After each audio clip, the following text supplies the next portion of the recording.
We are officially recording, so members of the public will be start to be let in at this time. I'll let you know. As of now, we have 0 attendees, but acting chair, if you want to kick it off, please do. Sure, this is Paul Romery, the acting chair of the Capital Improvement Advisory Board.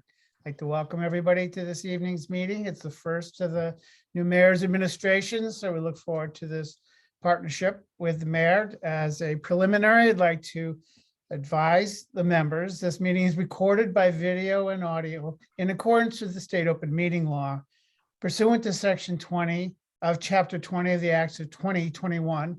This meeting will be conducted by remote participation. Additionally, all votes taken by the CIAB during this and future remote meetings will be by roll call vote. If there is a public comment period, if you are calling in on a phone, you can press *9 to request to speak. If you're watching on a computer or device, there's a raise hand button that you can press to request to speak. So looks like we have 2 members in the panelists, Kelly and Saka.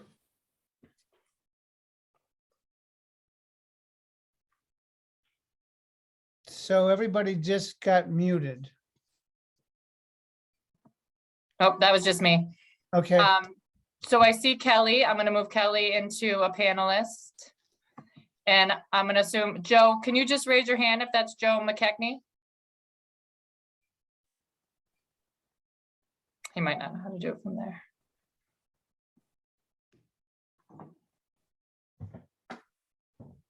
I'm going to assume that's Joe. Hi, Kelly, welcome. I'm going to assume that's Joe. I'll move him to panelist. I can move him out if I need to.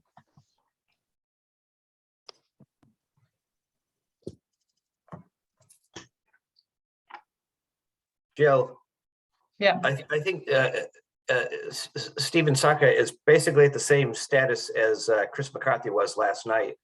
Yeah, So, we'll move him too. so it's up to you. So Paul, Stephen can't vote on anything, but he can certainly participate. sure.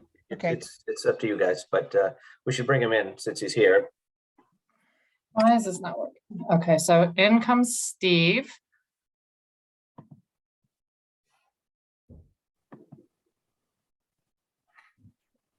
Why isn't Joe working? And I will say the other folks, so they know as attendees right now, Pam Toby, who's from our office. And she's the new communications and constituent services director, is on. I don't know why I can't get Joe to move. And Bob Rivas from the fire department. But if you want to keep going, Paul, I don't know what's happening with Joe. I got everybody else moved, but oh, there's Joe. I just got in. I'm sorry. I was having a little trouble. You're Okay. just sideways, Joe. Sideways. Well, okay. There you go. It's a little early for that. I have no idea. No, All right, sorry, Mr. Chairperson. I if you really wanna don't know how to continue. fix that. How would one fix that? There's a rotation in settings, but I don't know that I've ever had to use it, so. Yeah, it's if you go to the bottom left where it says where it's their video camera is and it says stop video. I was upside down in a couple meetings ago. Where it says stop video, there's a little arrow pointing up Yeah. that says video settings. And then you can go mess around in there. You should be able to turn yourself around. All righty. Oh my, yes, I see that now.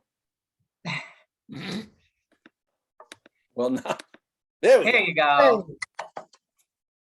Perfect. Thank you very much. All right, sorry, Mr. Chair. I'll be quiet. That's all right. As the acting chair, I would like to suggest we all just do introductions since we've never met face to face. I am Paul Romery. I live downtown Gloucester and I've been on the CIAB since 2019. Looking forward to this next few years with the new mayor to get the CIAB back on track and be able to participate in a meaningful way in city government. John. Yes, my name is John McCarthy, longtime employee of the city, just got off the city council in January. Live in Gloucester, East Gloucester. And we've worked different projects over the last 2 years with the city council needing the CIAB, and it hasn't been up to snuff. And that was one of the things that Mayor Verga said that he wanted to work on right away. So I was happy, and I put my application in to be on. So thank you. You can hand off to whoever you'd like. Joel's right underneath me, so. Hi, I'm Joel Favaza. I live on Middle Street in Gloucester. I grew up here. I served on the CIAB from 2010 to 2020 or 21, and then got reappointed after Mayor Verga took office. I was also on the school committee for 6 years. I just got off in December, and I run a real estate law firm in town. Hand off. And Jason. My name is Jason Hakes. I live in Gloucester, 12 Washington Square. I've been on this committee now since 2018, 2019. And this is really the first time we have a full committee, which is exciting. I work for the federal government. I'm the administrative officer for the Boston field office, Federal Air Marshal Service. And I look forward to work with everybody.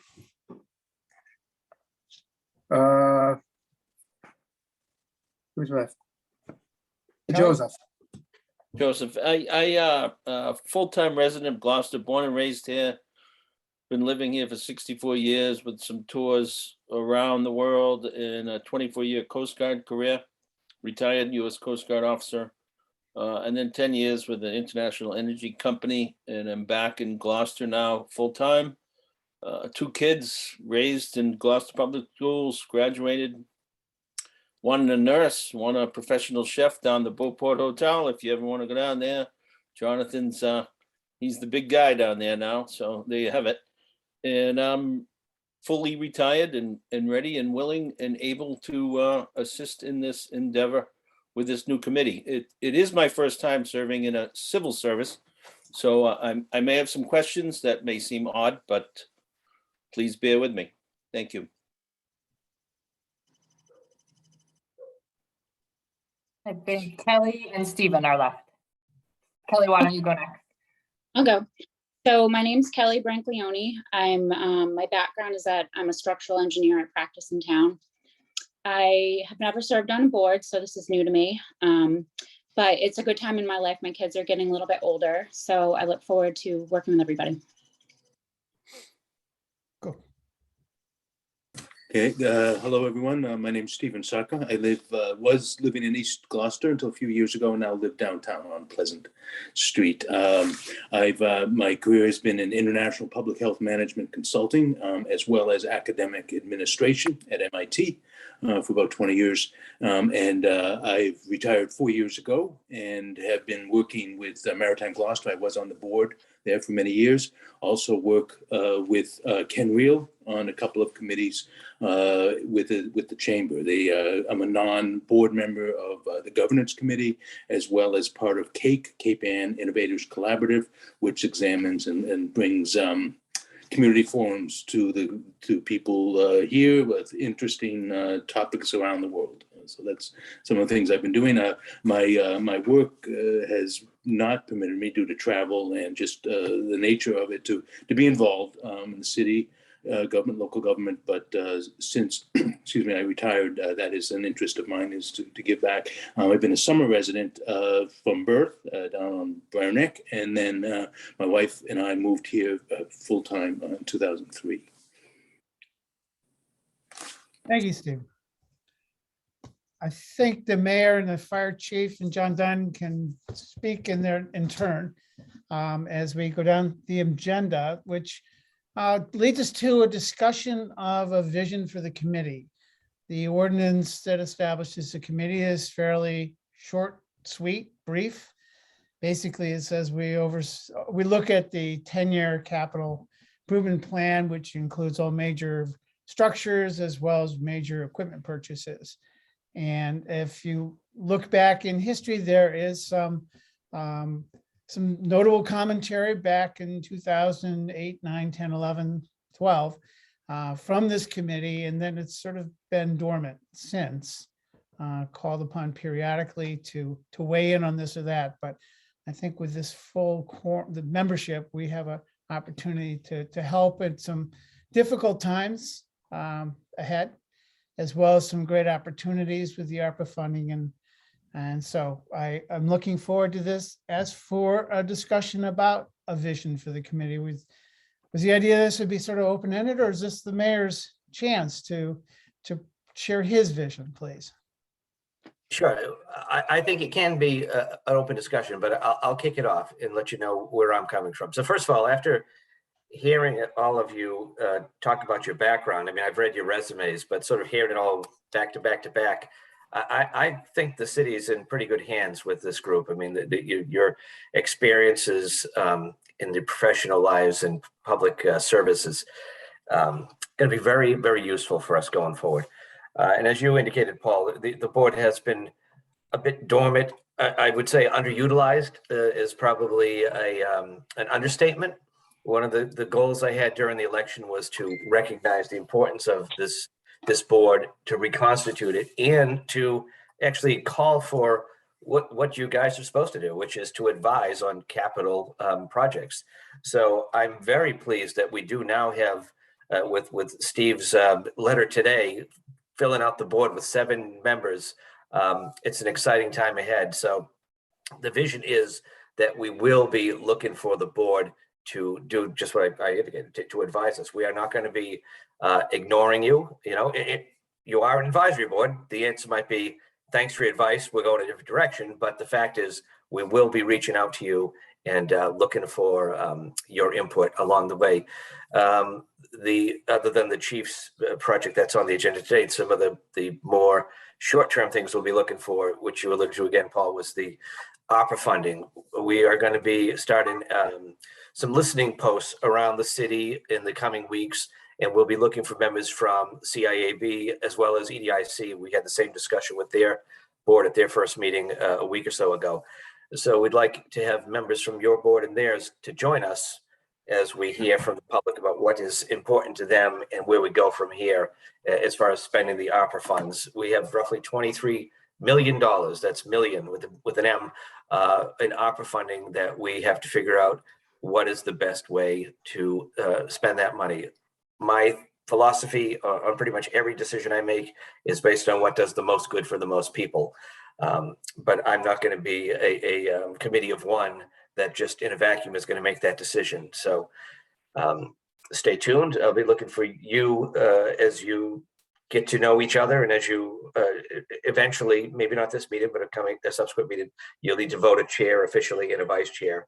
But I'll be looking for 2 of you folks to join us in the discussions going forward. I'll hand it over to Jill next, and then maybe kick it back to the board after to see what your thoughts are on a vision.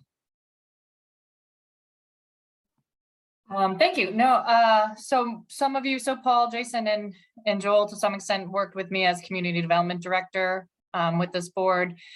And, you know, as I think Paul alluded to, we had some starts and stops, and it was a good board, but it was very difficult to get a quorum together. So I'm looking forward to this next step. I think there are some things in the ordinance requiring the capital plan and stuff that are maybe not necessarily helpful at this point in time, because the planning is so far. It's very difficult, I find, with mayors that are 2-year terms, mayors and city councils at 2-year terms, to get them to commit and really drill down to a 10-year plan. But I think that I've worked closely with John Dunn, who's worked with this committee and this mayor, and I want to definitely give credit to the fire chief when it comes to rolling capital in particular. This administration is committed to long-term plans, and so we're going to try to do a much better job of that and really engage with you guys. And I think it helps give credit where credit is due and engages the citizenry on some of these decisions. I think ARPA is a big piece for us, and we have a lot to do in a short amount of time. A lot of communities are ahead of us. And I think some blessing and a curse in both ways. But I think we are pretty excited about it, to have the opportunity to hear from the public and then drill down. As we know, there are many rules. We'll share with you if you, and I don't know how much people know about it, but they issued the final rule, I think, in January, and the short version summary is something like 47 pages. So that's the Reader's Digest version. So we will be sharing that with you, as well as, there's a lot of material, as this committee decides. We definitely have things we want to put before you. But there may be things you want, for background to learn more about. I know Paul, as a new member, really jumped in and did a lot of background. So we're here to help. We are in a search for a community development director.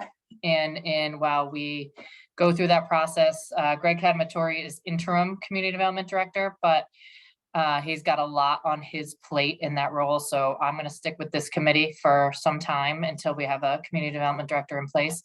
And so John Dunn and I will really staff this committee until we have a community development director in place. So I don't know if John wants to say a few words. So he's been, as the new community development director 4.5 years ago, John has really brought me up to speed here. So I don't know, John, if you want to just weigh in quick and then open it up to discussion.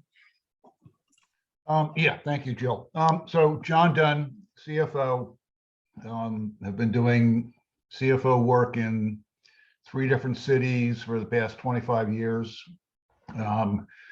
Kind of don't want to say it this way, but I've issued hundreds of millions of dollars in debt and have repaid everything when it's come due. So have sat on multiple building committees. I'm not an engineer, but I have a sense for the fact that, cities have for years, really until the past about 10 or 15 years, have ignored the necessity of investing in their infrastructure.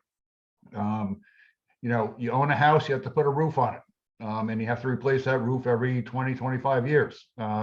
And we can't ignore the fact that a huge amount of the assets in the city are buildings. So we do need to maintain them. Anyway, I'm looking forward to working with the board and moving forward.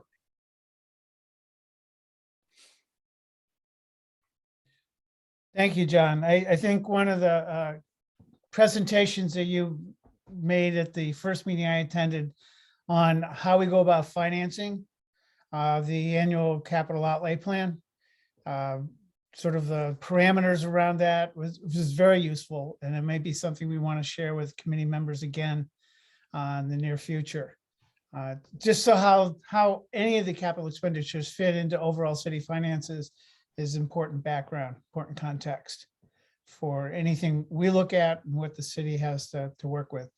The other thing I think that we need to make available is the Dora Whittier study, which is an assessment of all of the infrastructure that was done systematically, I think completed in 2020, maybe, or 2019. And it may be a little more accessible than it was early on, which is sort of divvied up into a bunch of PDFs that were hard to read together, but it is very useful background for committee members looking at, as John said, maintenance needs of a whole host of buildings, a lot of which has not been well attended to. So we will try to Paul, figure out. this is one of 2 volumes. Okay, So there is a tremendous amount of information here. Really I really need an editor to help figure out what is best to be shared, but I'm happy to do that. I do have it electronically on a Google Drive. So and as Paul said, it's a little clunky, but I will have Shelley Cholino, who's the admin for ComDev, share that drive with the committee in general. So we use a lot of Google Drive to share documents. So as this committee gets up and rocking and rolling, we'll share things. We'll put things in a Google Drive so you have access to them whenever you have the time to review them. That'll be appreciated. Thank you.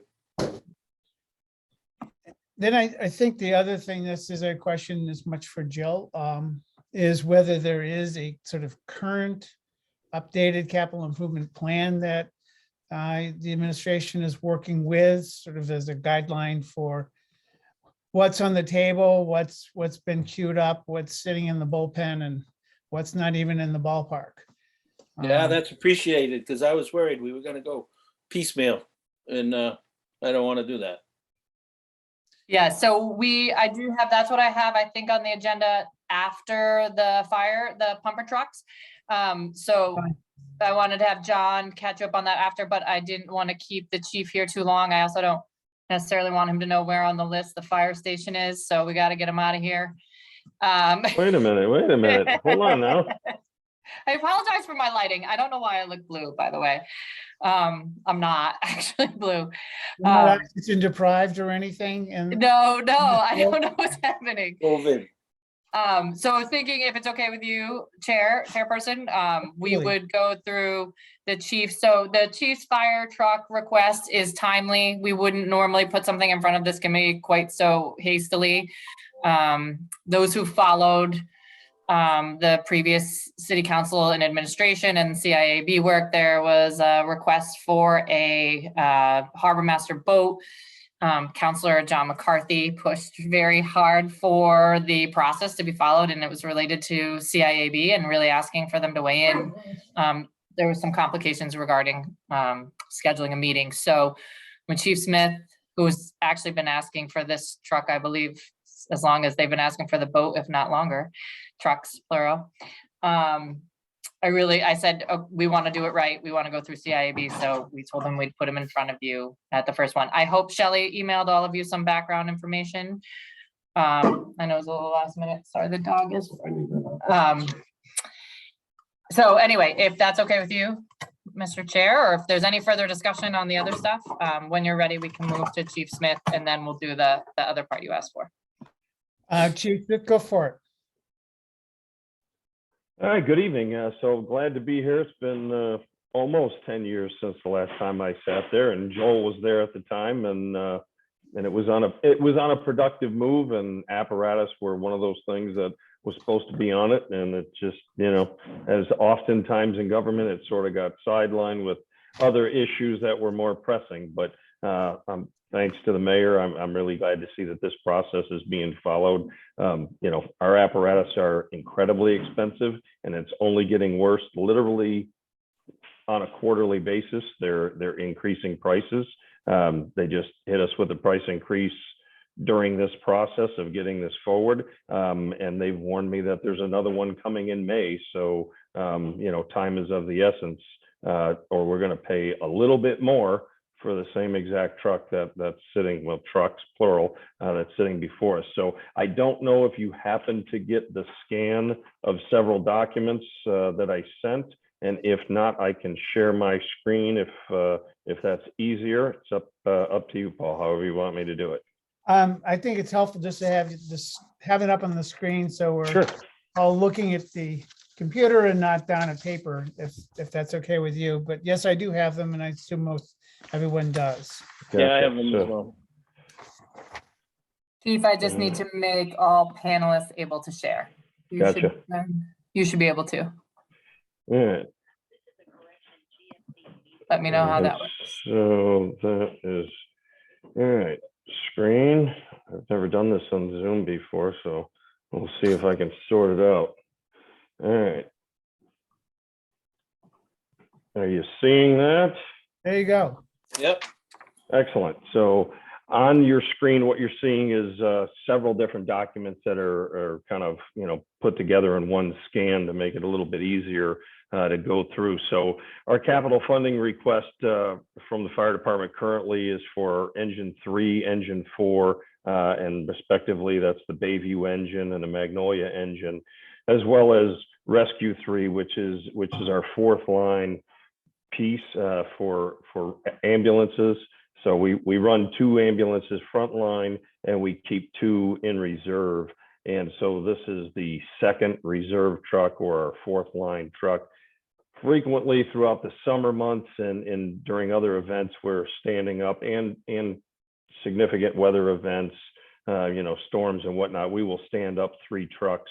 During COVID, we actually stood up all 4 trucks and had all 4 trucks up and running when we kind of expected an ugly surge, which thank God, knock on wood, didn't happen. But being the Boy Scouts, we do our thing. So we require to have that capacity. Whenever a truck is out of service, we still have to put a truck up front, and frequently, it'll occur where we'll have a truck that goes down for an extended period, and maintenance or other issues that take a truck out of service will occur. So having 2 ambulances has been a big deal for us, and kept us in business with 2 ambulances. And right now is absolutely not the time to kind of roll back on what services you're providing, especially from EMS, because everybody's kind of in a hiring crisis for paramedics.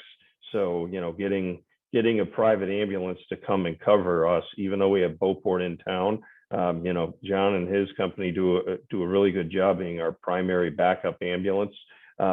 But they're stretched pretty thin too. They're kind of in the same boat as us. We've been struggling to get people hired, and we tend to have a little bit easier time hiring folks, given the work that we do than private EMS. And so it's tough, and we seem to be picking up more mutual aid, so we're staying pretty busy. Right now, the request that's out there is for 2 Pierce engines that fall under this HGAC buys program. And they give a discount. It's a consortium. It's a Greater Houston area cooperative, and meets state requirements for procurement, at least thus far, as we've gone with that process. But nonetheless, all the trucks are pretty well in this range, that what's in the market. Even if it had to go out to bid, it's still going to end up somewhere in this neighborhood. But the base truck plus the options and all the equipment end up putting us at about $988 a truck. They're about $880 or $870 something or other on the next page here, kind of down on the bottom, maybe on the second page on this one. Yeah, kind of right in the middle where it says that X subtotal of A plus B plus C, that 87,245. So that's the per truck cost. And then they put the discount on top of that. So that's what we're working from right now. There's already a scheduled price increase, like I said, in May. I don't know if it's the beginning or end.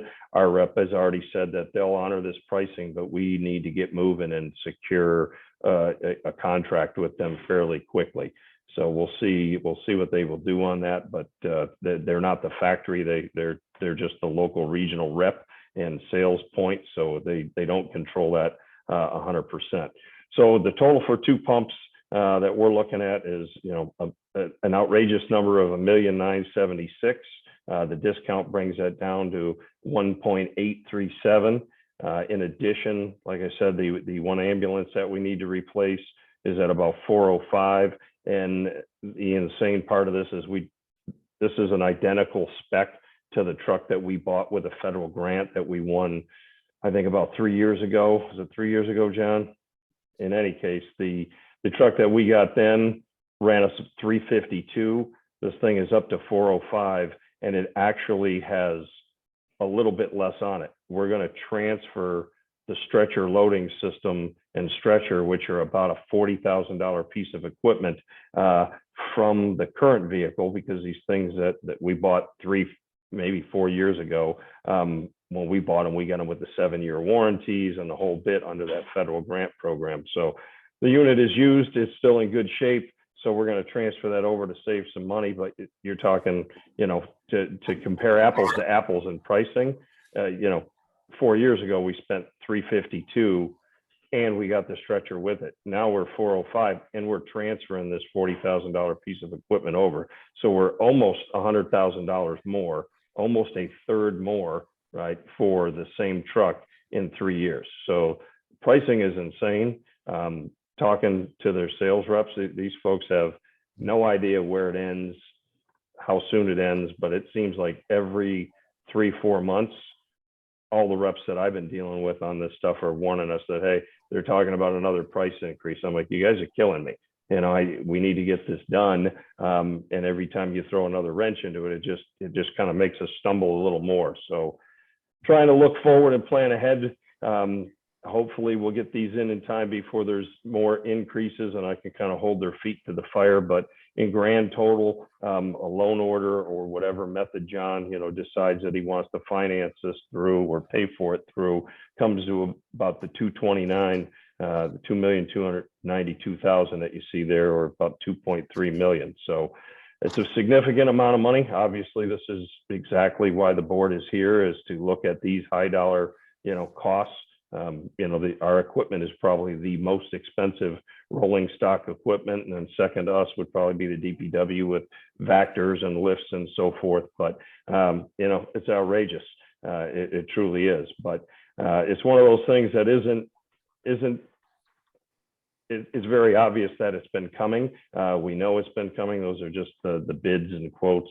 This is the information from Horton that they sent me, or the Horton truck from Greenwood Emergency. So the 405 and then the prep and what they'll include. So it's pretty straightforward, bare bones truck. And if I can rotate this thing, I can figure out how to do that. Let's see, is it this? You don't know where it is, do you, Jill, to rotate the view? Oh, there it is. Right, there you go.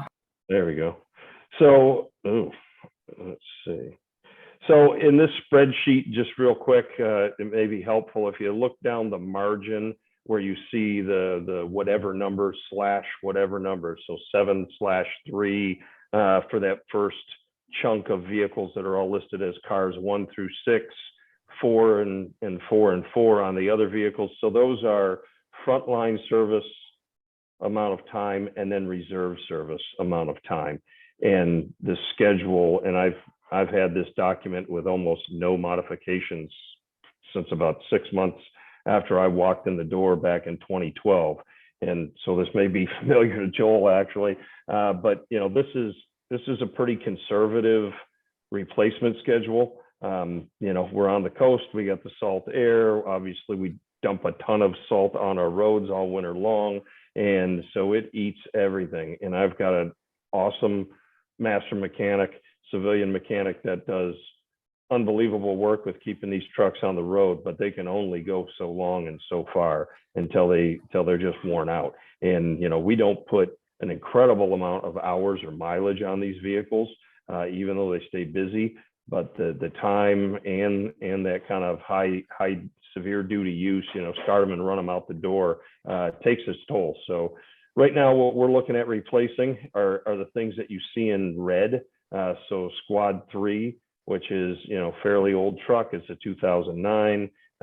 If you look all the way to the right, and I don't know where your gallery view, if it's in the way or not, but the correlating replacement date for that one, we should have really rotated it out in 2017. So we're a bit behind on getting that done. And, I've still got 2 other squads that really should rotate it out last year, and we're not quite there yet. So, falling behind a year or 2, especially with a good mechanic and funded in our budget to maintain these trucks, isn't the end of the world. And we can stretch it and we can delay some of these purchases, but I try to keep it on a routine cycle. It'd be far better to make one purchase every 4 years, every 2 years, if we're buying one truck, and that way we're rotating through these on the rescues. With the engines, with running 6 engines, if you're looking at a 24-year cycle, you're looking at about a 6-year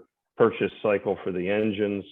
For our ladder trucks, every 12 years, maybe 13, 14, depending on how well the truck hold up. But we're at that point now that our reserve ladder truck is coming up, that it should be replaced, which means we buy a new one, put it up front, and then we move the current piece that's up front into reserve status. And it's just a rotation of the fleet.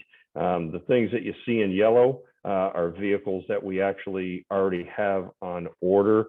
Car 5 up at the top in yellow and Forestry 3 are 2 Chevy pickups that are coming to replace those vehicles. They're at the upfitter now, so those will come online hopefully in the next month or so. And then a new And then the replacement for car 2 is actually the replacement for car 3. We'll replace the deputy's vehicle, which will then roll down to car 2 and then move car 2 and car 6. And that old Expedition goes away. It's kind of on its last leg. It's already gotten one black tag that our mechanic somehow was able to miracle around and get it fixed. So that's kind of it in a nutshell, as where we're at with our, so this is our major capital list that of all the in-service vehicles that we have, as well as our trailers. We have a small boat, the trailer for it, an outboard motor for it.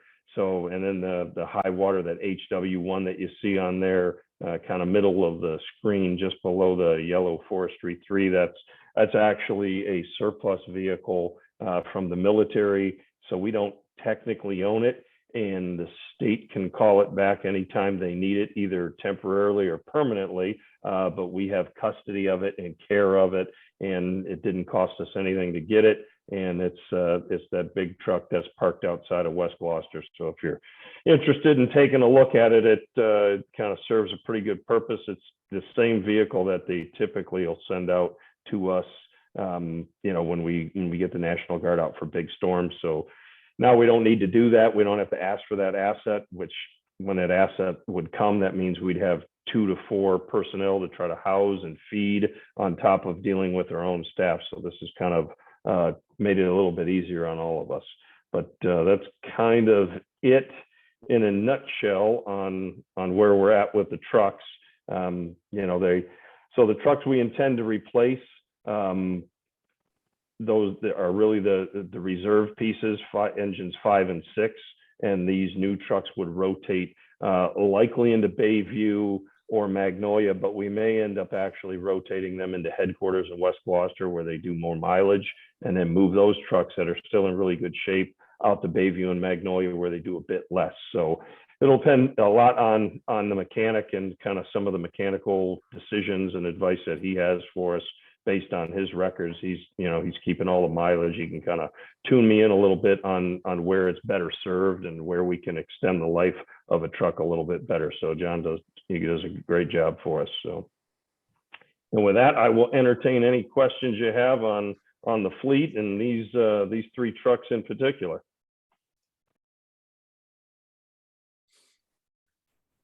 I think Joe had a question about, Joe? I do have a couple. I guess the first one is, what does reserve status mean, Chief? Do you just park them and you don't need them, or are they? Yeah. So backup, or? Yeah. So they're a backup piece for us.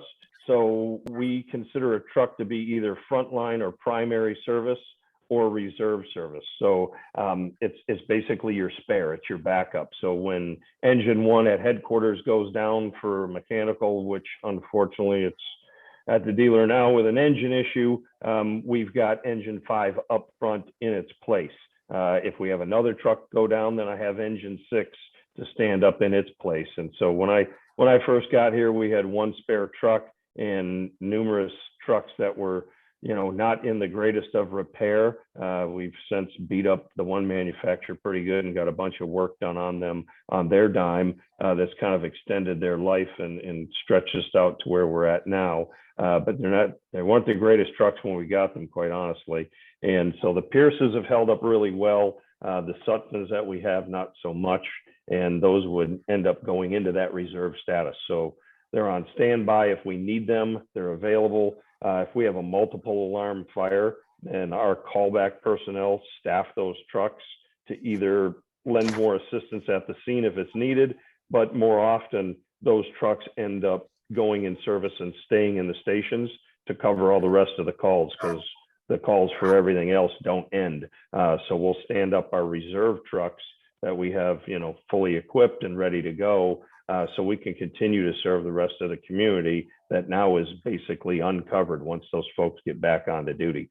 So they serve several purposes, backup for, equipment failures, additional units when we have special events and such, as well as when we have multiple alarm fires, we can stand up more apparatus and at least get at least a partial alarm available to roll out the doors without having a bunch of out-of-town folks covering our stations that don't really know the area. They may not have all the resources they need. So it just makes sure that home is taken care of, so to speak.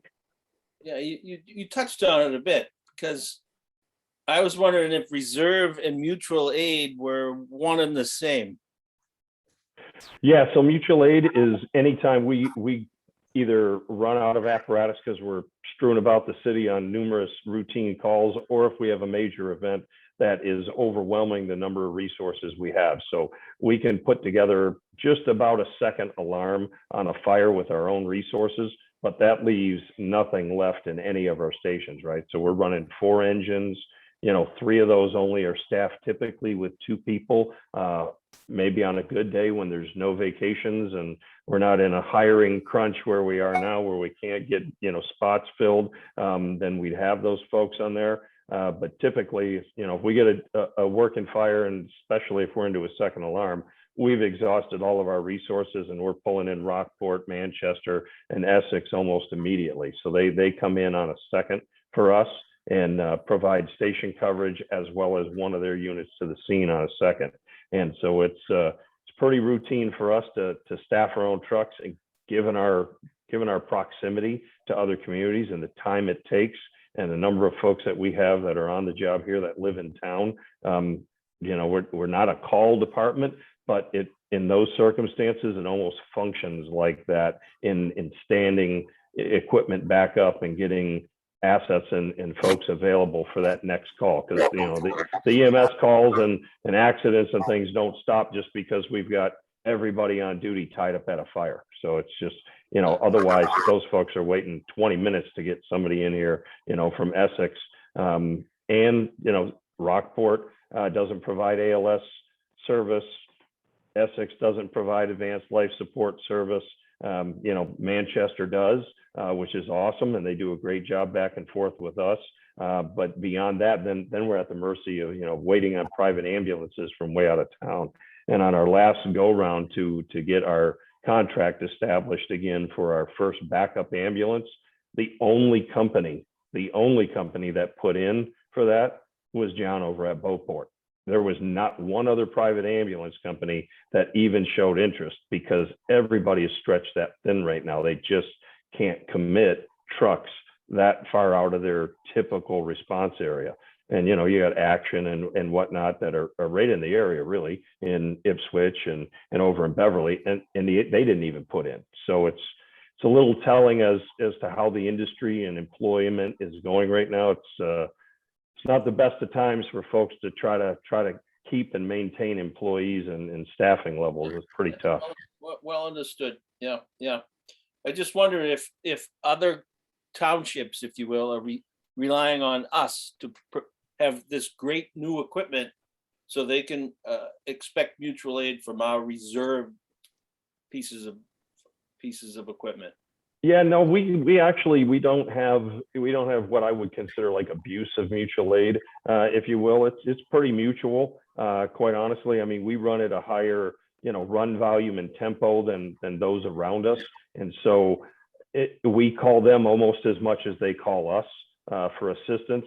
But obviously, they call us a little bit quicker on their calls typically than what we're calling them, because we just have a larger force to go deal with those issues. And often we get them under control immediately with the resources we have, to whereas they don't, and they're calling us. So, like our arrangement with Manchester now, we had a line box years ago when Magnolia was open. When I got here and we got the thing reopened again, we reestablished that line box. So we're really their frontline truck on a credible alarm that's over in near that Manchester, line in the Magnolia area. So, they literally have 3 people on duty, some days only 2. And so it's, they're not going to manage a lot on their own without getting help from the neighbors. So but as much as we go to them for those things, they're coming in and picking up, 1 or so calls a month on mutual aid for us. So it's definitely mutual. And yeah, so I have no issues with the balance. I think everything is kind of lined up where it ought to be. What happens to the old ones? So the old trucks, typically we trade them in. By the time we're done with them, there's not a whole lot of value left in them. So we'll get whatever the value is at the time once we get through the process and closer to an actual delivery. Because right now we're looking at 18 to 20, and that might be stretched out a little more, 18 to 20 months to get those engines built and delivered. And that's from the time of contract. And then 400 days, which is insane to me. Used to be, 4 months you could get an ambulance built. Now we're at 400 days. So it's, the timelines are kind of crazy, and they won't even give you an estimate on what you have because it's so far out from delivery that they're like, yeah, we don't know what your truck's worth or what you're going to do to it between now and then. So we'll let you know what it's worth near the end of the deal. Yeah, nice. Yeah. Well, we know who's in charge there. Yeah, I guess unfortunately. the final question is, I note the base price for these rigs is one thing, but then with all the bells and whistles, it more than doubles the price. Do we need all those bells and whistles? Yeah, so the base price on the trucks is, for the most part, the chassis. And then the options are how the compartmentation on the back end of the truck and the pump and all the things that go with it are laid out. So, the average truck is running somewhere between $700,000 and $800,000. We're right in the ballpark. Ours are a bit more on some sides of things because the way we equip our vehicles, because we have so much woods, we carry a lot of forestry hose and such on our pumps that most departments don't.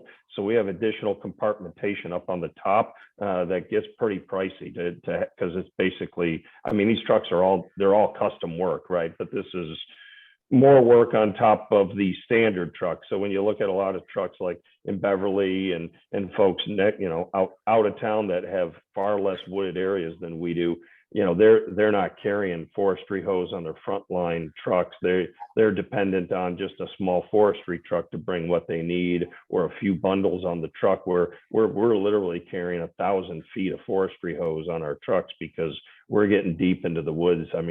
We're still 60% wooded in this town. A lot of people forget that, not only do we have 60 miles of coastline, we're 60% wooded. And my backyard, when I look out there, some days it makes me a little nervous about how much fire loads laying around on the ground.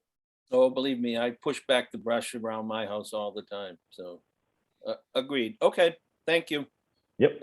Those were my questions. We have two members with questions. John McCarthy? Yeah. First of all, is this the first time this has been before this committee, the trucks?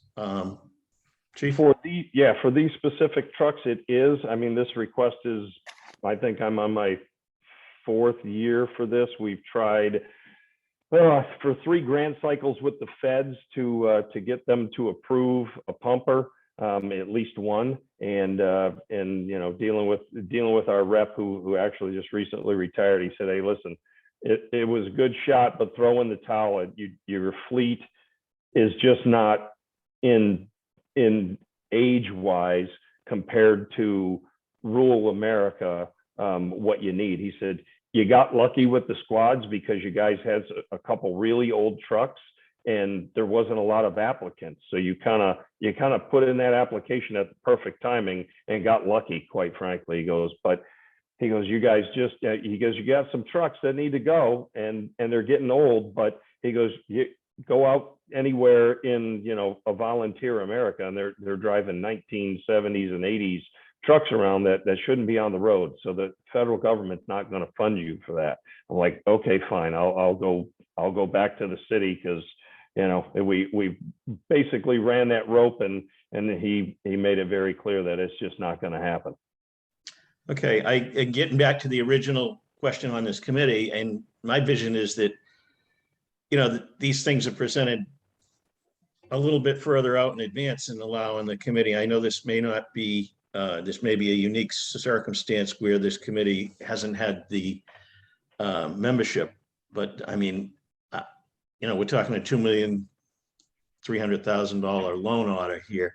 Yep. And in the future, I would expect that 5 this years, stuff, John. I've heard you for the last 5 years. I know. But I'm just talking about this committee and, Yeah. and I would envision this stuff being presented, not just in a single night. That's all I'm saying in the future. My other question is to John Dunn.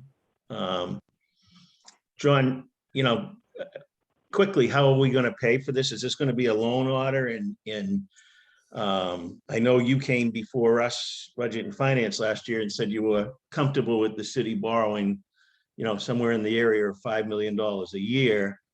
And I know we got a $10 million expense coming with the rehab of the police station and loan orders. So where are we on this? Well, actually, John, I was thinking about having them send you the bill. Yeah, send it down. So thank you very much. So, we'll Hey, you kind of asked cover.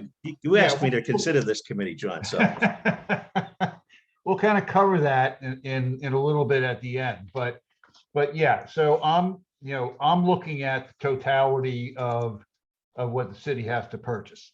I might be a bit more concerned if this was, $1 million or $2 million worth of police cruisers that really have a shelf life of 3, maybe 4 years at the most. But as Eric has pointed out, these engine companies, generally are around for 20 years. So, if we do issue debt, we can issue debt for 20 years, 15 or 20 years. Me, I'm not trying to spend a lot of money, but I am concerned that we need to spend to keep, certain infrastructure as well as equipment up. So, we haven't done anything for a while. And we're kind of in a position where we have to make that decision to move forward. Otherwise, it's not going to get any cheaper. The lead times on these are huge, and probably going to get longer. So, the longer we wait to move forward on this, the longer it's going to take for the equipment to be delivered. Okay, John, thank you. Thank you, John. Joel? Thanks. So Chief Smith, last we spoke about this was September 26, 2012. And there's 3 things I kind of want to do a check-in.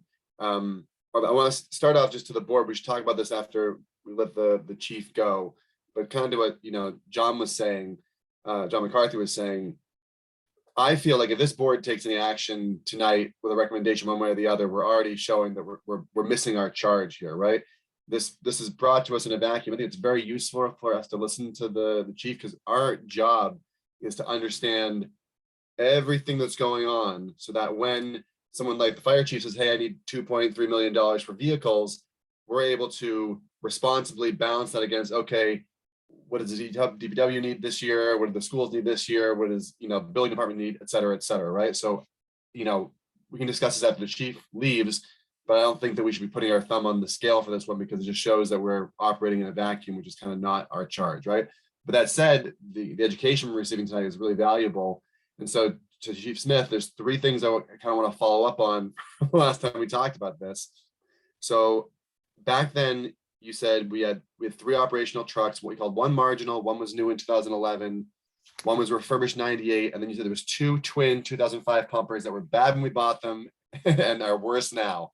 And so those, looks to me from the list you sent us, literally since then you've gotten a 2013 Pierce, and otherwise those 5 pumpers, the 11, the 2005, the 98, and the 88 are the same ones that you would come a decade ago talking about. Is that correct?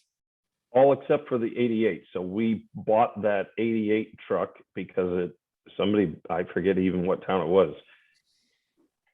Something with an H down south of Boston, Hanover maybe. But we bought that truck for $49.99 because it was a reserve truck for them. And oddly enough, it was a reserve truck. Like, they made it a reserve truck early in its life and they never used it. And so it's really old. It's not even close to compliant with any of the current standards, not even when I bought it. But I was tired of borrowing trucks from Boston and Beverly and Salem and everything else, and for, you know, $4,900 to get our fleet to the levels we needed to maintain appropriate levels of reserve, it was a good deal. And now that we're looking to hopefully replace, you know, the two oldest trucks, the Sutphens that aren't the greatest of beasts, that probably would net somewhere in $4,000 or $5,000 if we were to sell them, you know, will serve us well, honestly, as a reserve truck. You know, they're not the greatest trucks, but they're still getting the job done. And if we stop beating on them every day, they're going to last a bit longer and let us stretch this out and get in, hopefully, into a routine rotation of purchases on a cyclic nature that rotate. You know, like I said, you buy a new rescue every 2 or 3 years, you get a new ladder truck every 12 or 13, you're buying a new pumper every 6 or 7, and that's a manageable cost, and it is the cost of doing business. If we don't want all those trucks, then we got to close stations and reduce our service to the community. And I don't think anybody in town is going to be too agreeable to that. The unfortunate side of our community is we are geographically very large, but financially kind of small, right? With 30,000 people trying to pay for all this. And we have to have 4 stations to cover our town with a reasonable response time. It's not typical. We are very atypical when you look across the rest of the country. There's not too many that are made up like us with our geography and distances. So, you know, the fleet that we have, I think, is the right size fleet. And now we got to get in that cycle. And I know you and I talked about this when I brought this same plan before you years ago, but you're right. There hasn't been a lot of progress, you know, on it to the tune and degree that I would have liked to have seen, but it is what it is. And I think we're there now, and I think we're going to work through it. So to that point, actually, to your credit, at the time you had a plan that went out to 2023. Your goal was to have 6 engines, 4 up front and 2 backup. And that seems to be what you check that box. So congrats, you're able to at least work that in. We did get a couple of trucks, but, you know, not quite on cycle yet. Right. I think one of the big things was to try and get a cycle so that, you know, you weren't replacing entire fleets within 2 years of each other. You were every couple of years replacing a piece of equipment and kind of keeping it a rolling expense.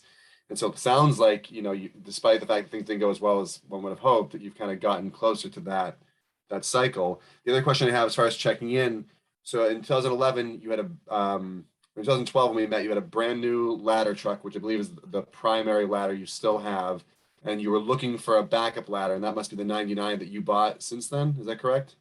Yeah, so when we bought that new engine that's out in Station 2 out in West Gloucester, so that truck was a new purchase, and the funding at the time was to buy a new pump to go out there, as well as a reserve ladder truck, because the reserve ladder truck we had was black tagged for frame rot and rot on the turntable, so it was taken out of service, and so we needed a backup truck. You know, the ladder at the time was, I think it's an 09. I'd have to look at the numbers again, but somewhere in a 9 or a 10 chassis. So it was only a few years old. So we ended up finding the used vehicle. I mean, honestly, they delayed these purchases until the new chief got here, which in my opinion was dumb. They're fire trucks, man. I'm not the be all end all of fire trucks. Nobody is. It's the fire service. Most all these folks that do this work, they know what we need, and they know how to go through and pick the right truck for the community. So it would have been better if they did it sooner. We actually missed out on a little bit nicer truck that was much closer to what we had or needed. But we did get lucky. One of our guys does a ton of homework on this and found us a great reserve ladder truck that, again, was a department that they never used it. They had it, it sat, they did great maintenance on it, and we picked it up for pretty short money. So, you know, and I don't have a problem rotating those kind of purchases in as reserve pieces, because they can fit in, and you can get them to rotate and get that cycle going. So that may be back, you know, before you to go ahead and get a reserve grade truck, if you will, for shorter money, because we bought two, you know, trucks too quickly and too close together, and that we just don't have them in that cycle. So, you know, as we start to peel these purchases off, then we'll look closer at that cyclic nature and try to get it on a routine purchase. So John knows that, okay, every so often I'm going to get hit with this request and this budget and this piece. And it should just be a plan, you know? But it looks like if your replacement date, are they calendar years or the fiscal years? So those are basically lifespan, you know, Okay, uses. so And that- doesn't really correlate to a fiscal year. I mean, once we drill down and got it really on paper as to this truck needs to be replaced in this year, right? So, I mean, so when you look at it, it's basically calendar year, not necessarily fiscal, but you know, we slide it into whatever budget that it's going to fit.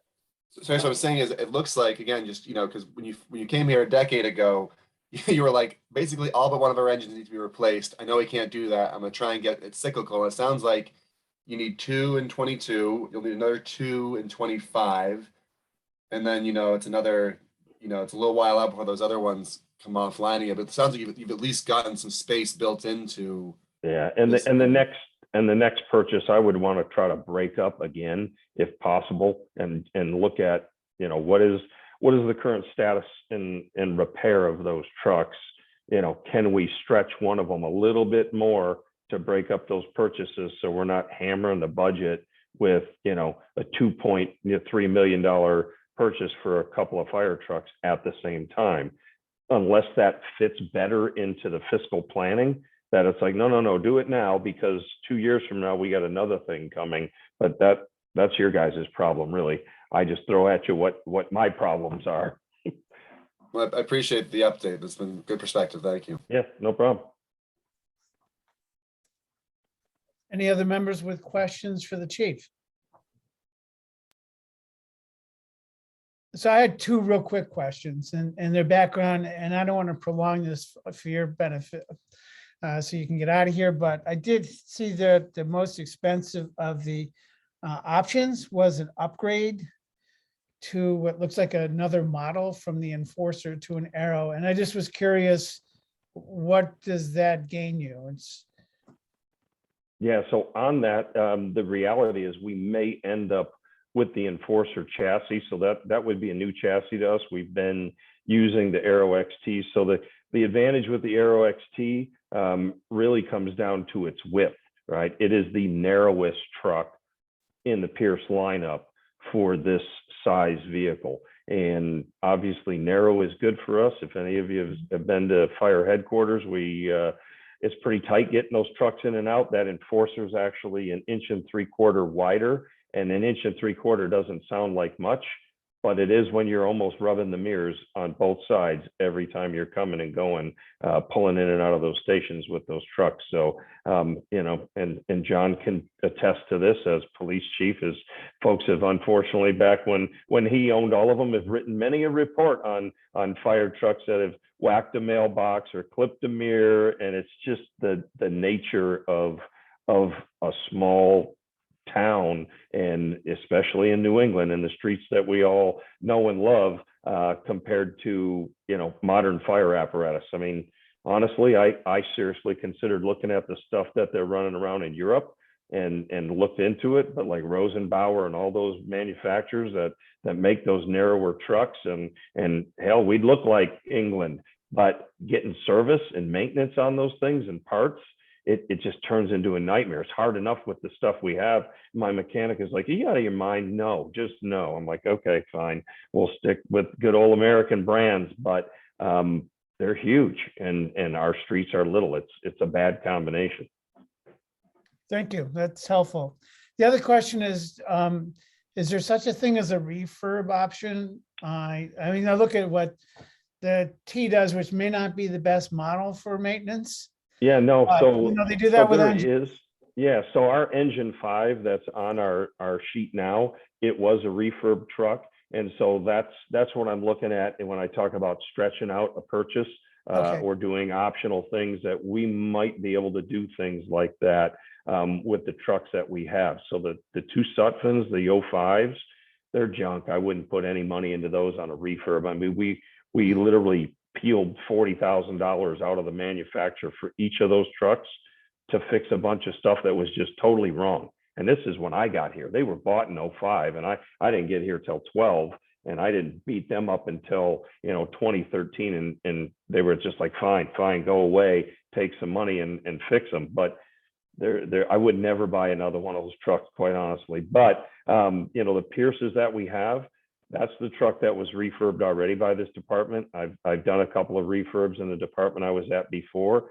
They usually work out all right if you have good bones. If you don't, you're just wasting your money. So again, it would matter at that point in time as to a solid evaluation of the frame and the electronics. And if stuff is already showing signs of rot, that's not easily repairable, especially with new trucks where everything's digital. Then you're going to spend a couple $100,000 and basically kind of throwing good money after bad, and then be right back at it a few years later. So again, those are things in flux that, depending on how it goes and how well the truck got maintained or was built and held up, we might get lucky and be able to kind of kick the can a little bit more, but we'll see.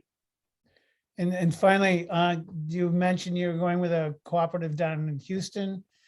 And does MAPC not have pumper trucks that make it work for you? Or I'm just curious why? Yeah, so for whatever reason, and I don't know why Pierce Manufacturing is in this consortium down there. So our regional sales folks that are like your only vendor, right? They have the exclusive, we could go further away and grab a different sales team for the same trucks. But we've had really good luck with the Pierce trucks. They hold up really well. Our mechanic is well trained on them. Motors are motors and transmissions are transmissions. But when it comes to all this basically custom assembly of these trucks, kind of when you get into a brand, your mechanics learn that brand and how they do things and really get good at it. And so we're really good at maintaining. I mean, John can fix just about anything, honestly. If it's got 4 wheels and a motor in it, he can fix it. But the Pierces are just much more in line with the quality that holds up for us. Their price point is competitive with everybody else, and so it fits in. And my perspective on it is ordering trucks that are the same layout is better for operations. It's no different than anything else where you have a fleet. If they're all the same, it doesn't matter what truck pulls up on that scene.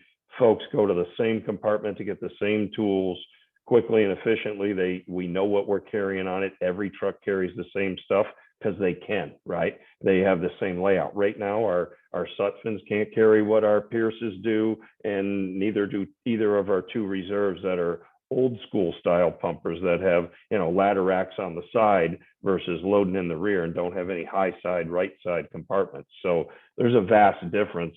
When we put a reserve truck up front, we're running with one arm tied behind our back, quite honestly. We don't have the same equipment on that truck that we would normally. We have what we have to have, but we don't have some of the bells and whistles that really help get other jobs done more efficiently that we should and would carry if we had the space on the truck to do it.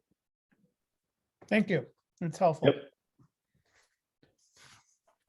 So if there are no other questions of the chief, I think he can get along for the rest of the evening on his own. And we can thank him for his presentation. Yeah, no And problem. I'm sure Joe will get back to you with the results of our discussion.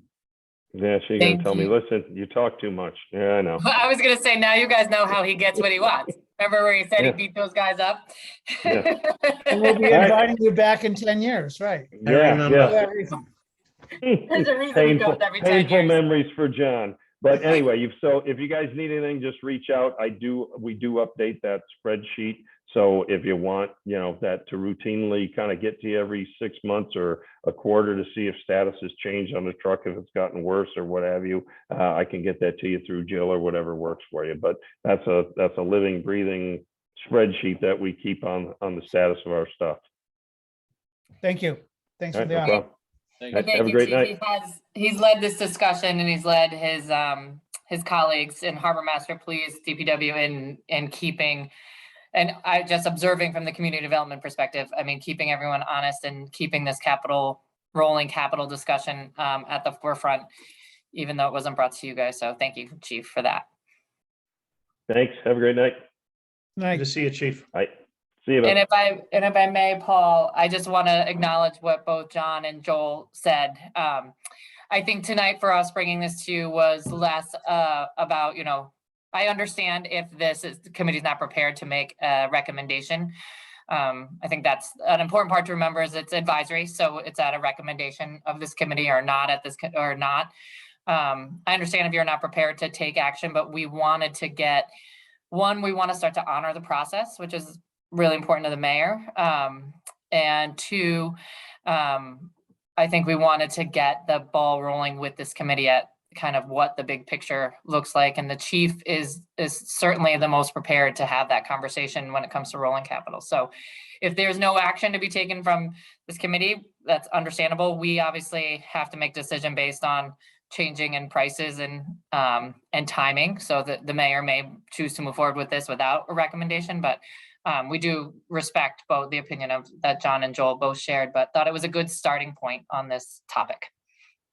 Jill, if I may, I alluded to it at the beginning about the piecemeal aspect of this. Yep. And great, Chief Smith jumped right in there, and I mean, the squeaky wheel gets the grease. There's no doubt about it. But Joel also said the same. We need to have a collective view of the overall big picture of the problems that we face. That said, I'm not opposed to moving forward with something for Chief Smith, but maybe not the entire package. Maybe he'd be happy with one truck and an ambulance versus two trucks and an ambulance. So, I'm not shutting everything down here, in my opinion, anyway.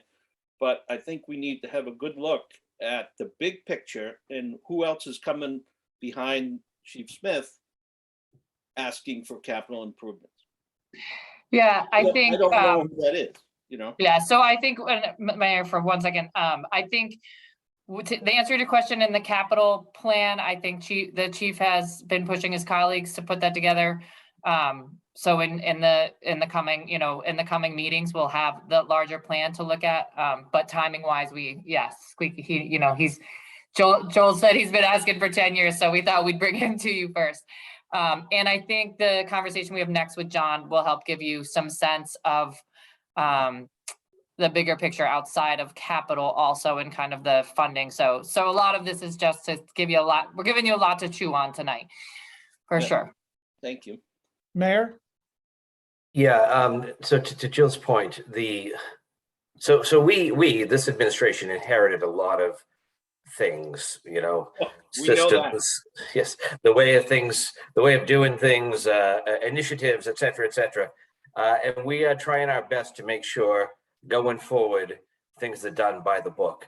Unfortunately, there's a lot of stuff in sort of that middle ground of too far. We're at the point of no return, so to speak, and so this one we're going to have to kind of push forward. And I certainly don't want the seven members of this board to feel like business as usual, because that is not the case. This wasn't all for show. It was, I really stand behind what the purpose of the CIAB is. But on this one, it is literally time is money. And as Joel pointed out, this is 10 years in the making, this discussion.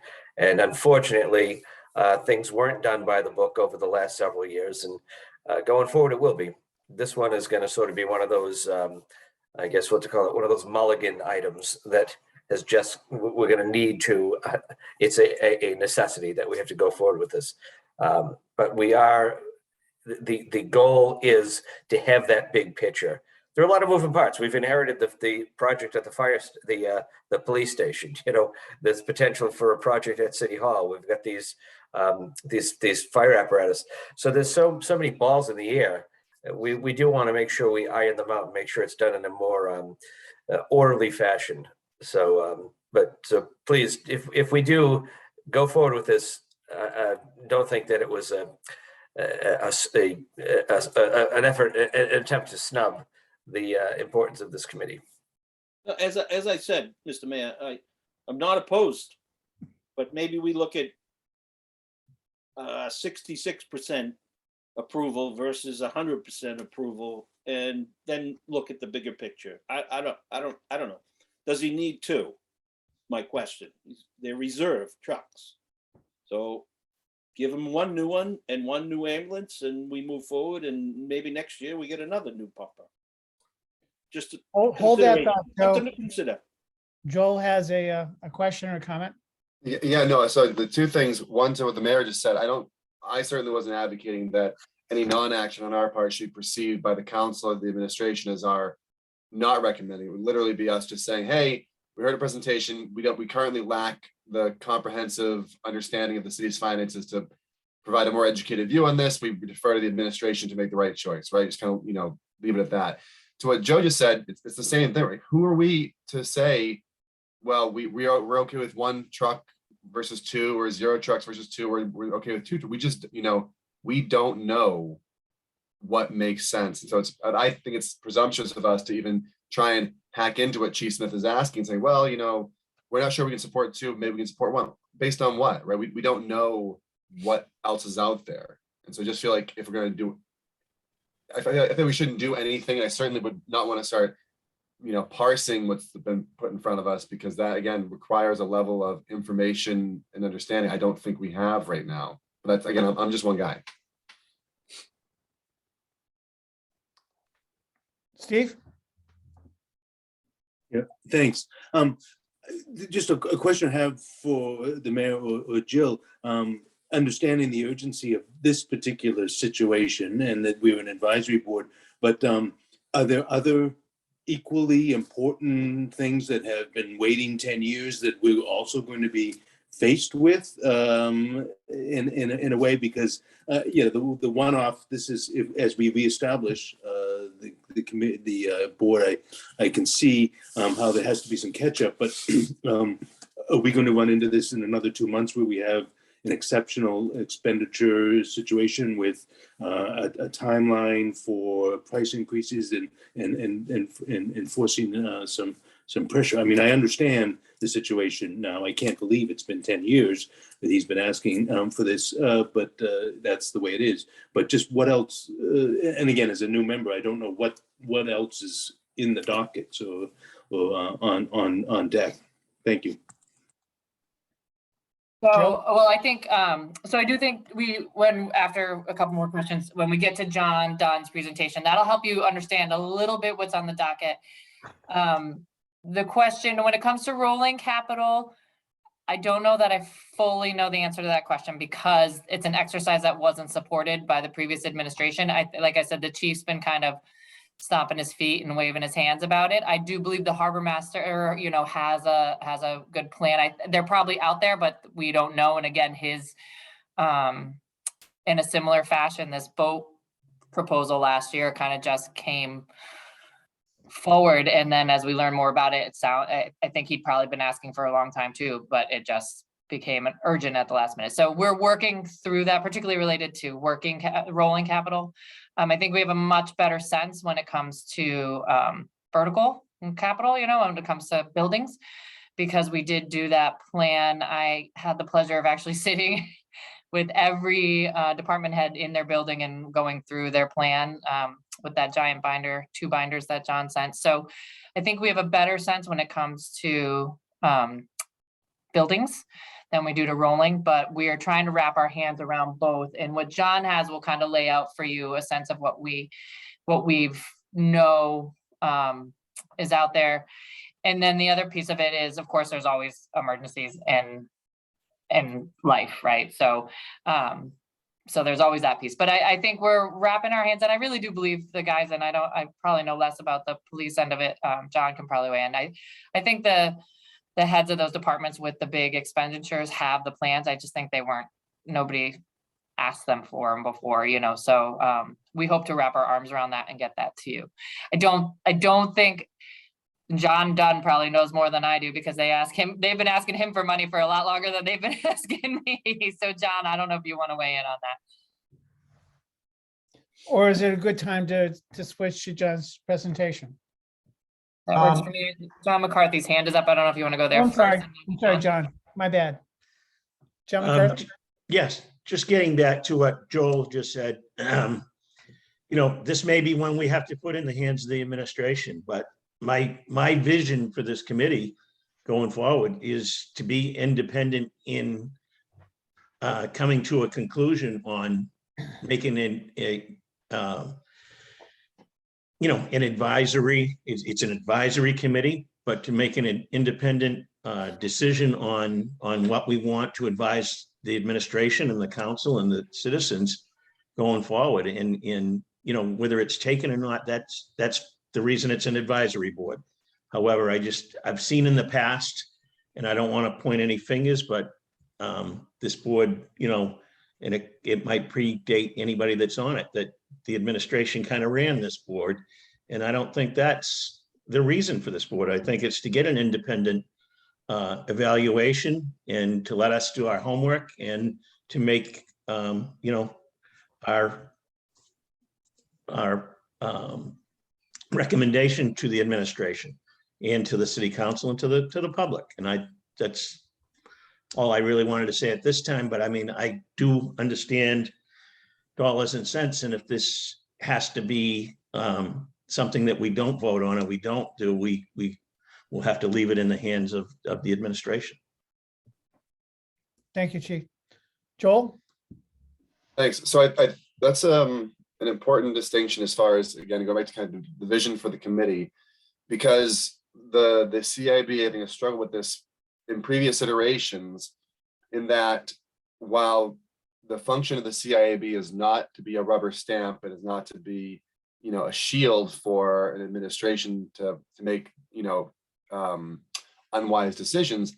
At the end of the day, we are advisory to the mayor and we serve at the pleasure of the mayor.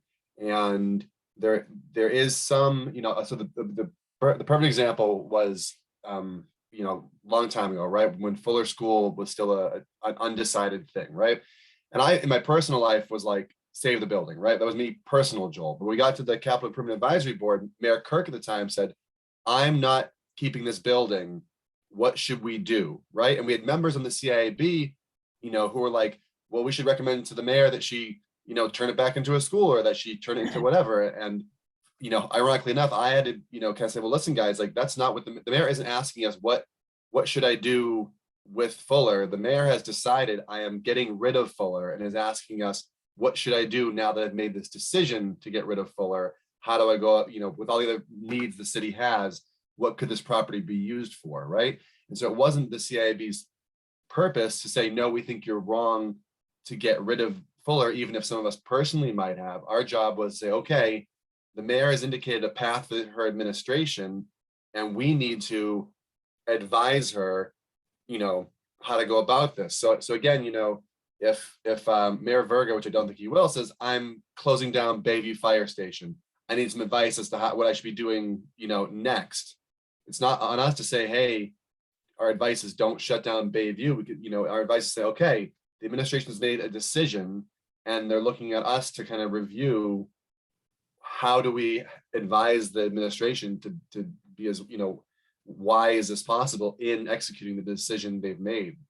And that's, in the read of the charter and the read of the code of ordinances, that seems to be our role here. And so I think, I'm curious to hear what other people think as far as what our charge is, what our charge should be, including what the administration thinks our charge is and what our charge should be.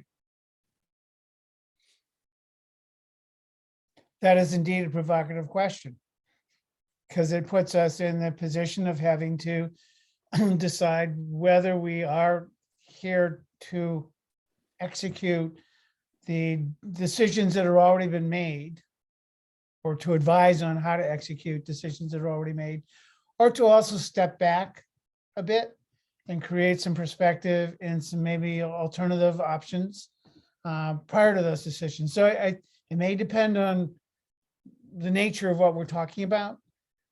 If it's the overall capital improvement plan and how you go about prioritizing stuff within it, and maybe not even picking particular items, but what criteria you weigh to make those decisions, that may be a very valid, useful role that we can help with.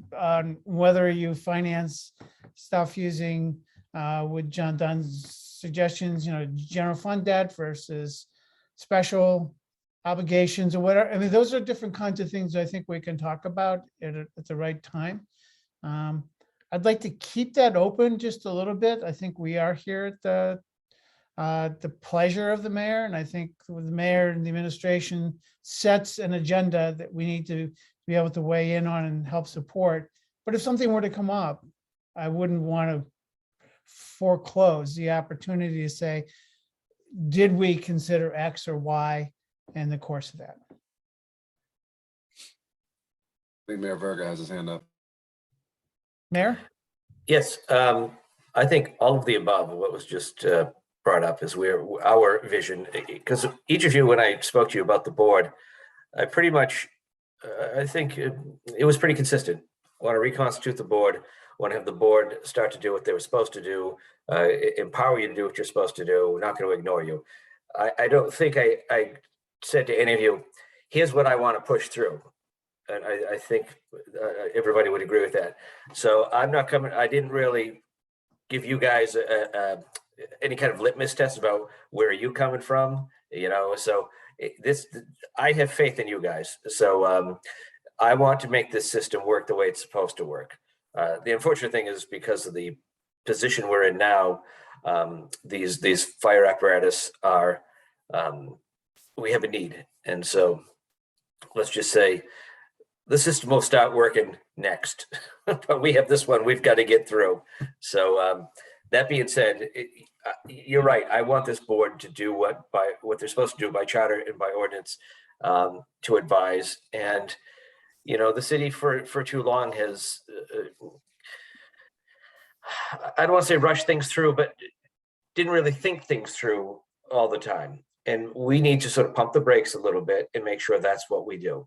You know, and especially in light of the windfall of ARPA money and infrastructure money, we don't want to be drunken sailors and just start spending. You know, we still have to make sure we spend wisely, and I'm counting on each and every one of you to do the homework, and you can count on me to give you the time to do the homework. Thank you, Mayor. I would entertain moving into John Dunn's discussion unless you want to have some further conversation around ARPA first, as sort of a background to what John is going to talk about. Is there any more to be said about what ARPA funding looks like and how capital decisions were made in the context of that money?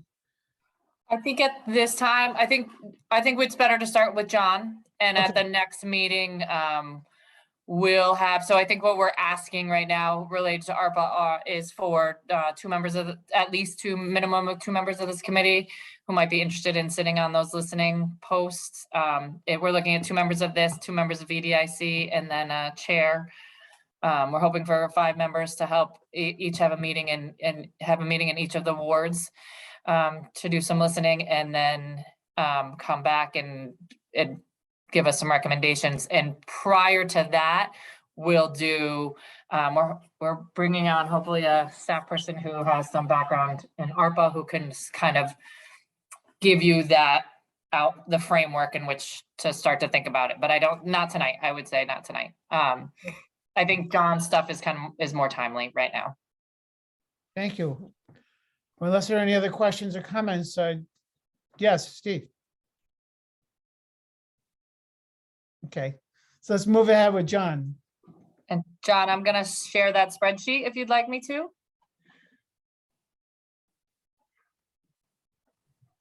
That will be fine, thank you. And it's when you see it, I apologize in advance. I don't know how well you're gonna be able to see it, but I'm gonna give it a shot. This is one of those things that works better in person, because even if you print it out for yourself, you won't be able to read it. So help me navigate if I need to move up or down or any of that kind of stuff. So again, can you make it any bigger, Jill? I am going to try. Let's see what I got here. Let me move this. You start talking and I'll keep playing. All right, so any questions? It's All right, so pretty let's, self-evident, thank you. yeah, thank you very much. Have a good night. So can you go down a little bit? Can you get rid of the top? Yeah, Isn't there a way to get rid of that, what do they call that, edit? the junk. Yeah, there's the arrow on the right. In the line that says paste, all the way to Yeah. the right. I think if you, Jill may not be able to, yeah, so I think there's a. below that, So maybe Control Shift F1 might get rid of that stuff at the top. I mean, I think it's visible, that it's just, Yeah, that's it. there you go. All right, so Jill, if you can go down just a little bit more. Good, that's fine. So what I try and do with this spreadsheet, and it's a very simple spreadsheet, not complicated, is just keep track of what the city's debt service is now in the general fund. I'm not really looking at water and sewer, although I have similar sheets for water and sewer. But this is really what affects the taxpayers, if you will. So I'm tracking what the city is committed to in terms of debt service now, and then adding additional things as we move forward. So, looking at basically the rows that are 26 and down, these are the projects that are in play. And I'm not really tracking, $50,000 or $10,000 or anything like that. Some communities do that.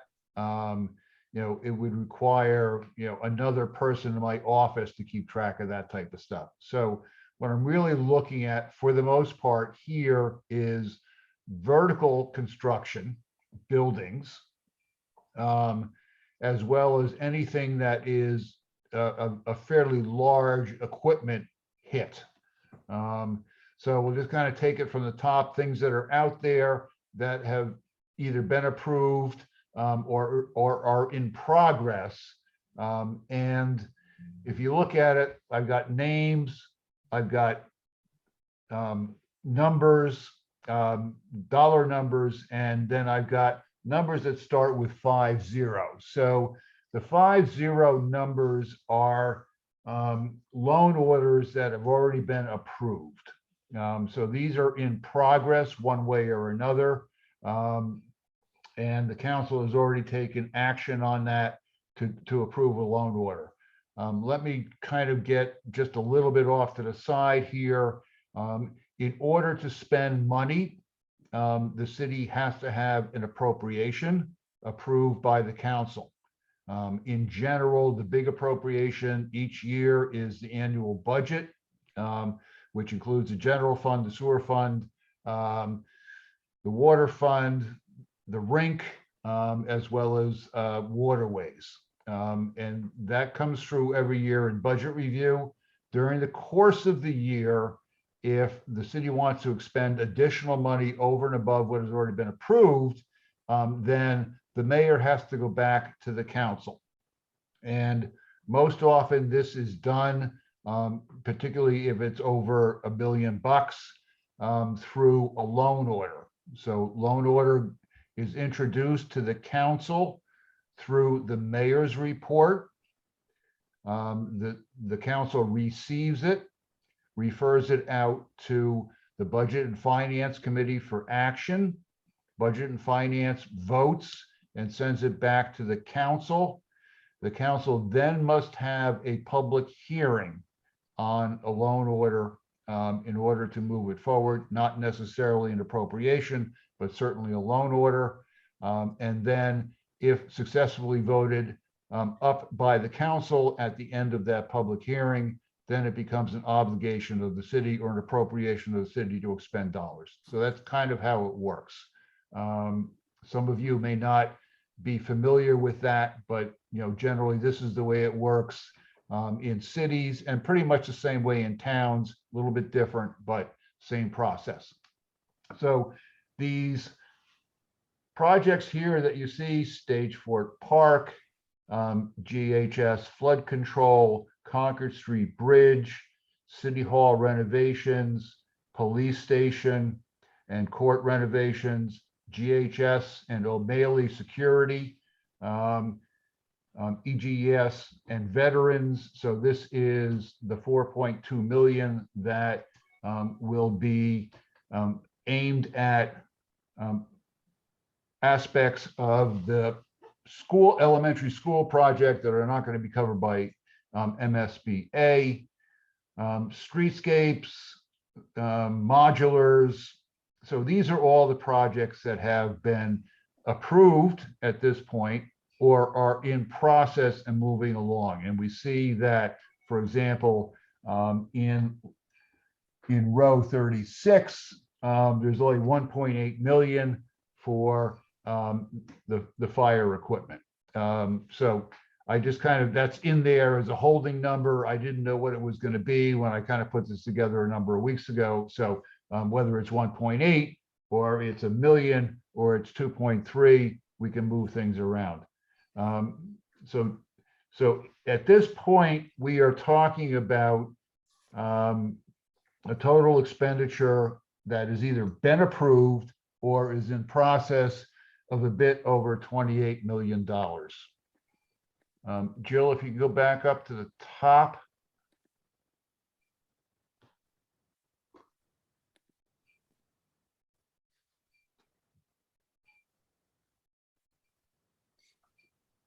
All right, so this spreadsheet contemplates issuing $5 million in new debt annually from 2023 to 2034. John, just a quick question. Sure. So in 2019, when I first joined this committee and you were providing this presentation, we were looking at like 4.1 million a year as the sort of cap on what we could authorize in new debt each year. You're saying it's 5 million now, and is that just a function of we're in a better financial position to absorb that, or did something else change? Or well, partly, you know, and it's partly where interest rates have been.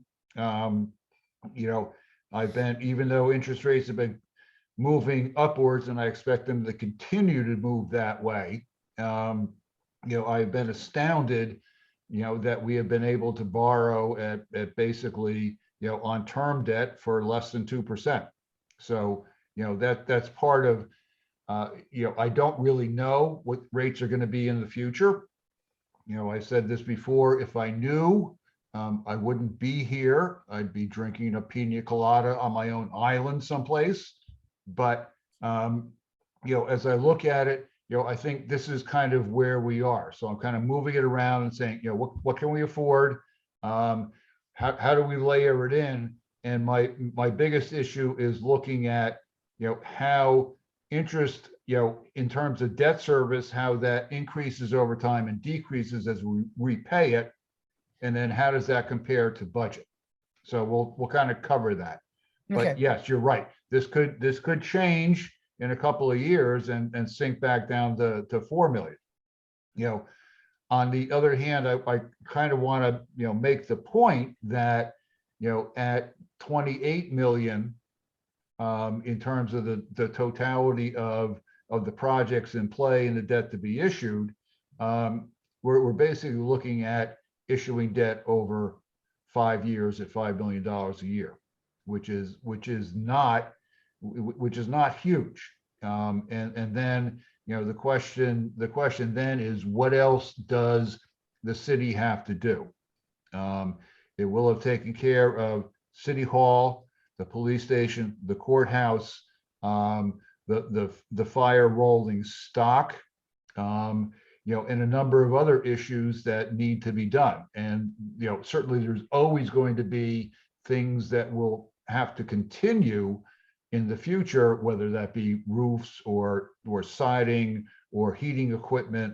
But at that point, with the number of things that we're looking at here, there's not a lot that still hasn't been done. Certainly, we would have to spend some money over at the DPW campus.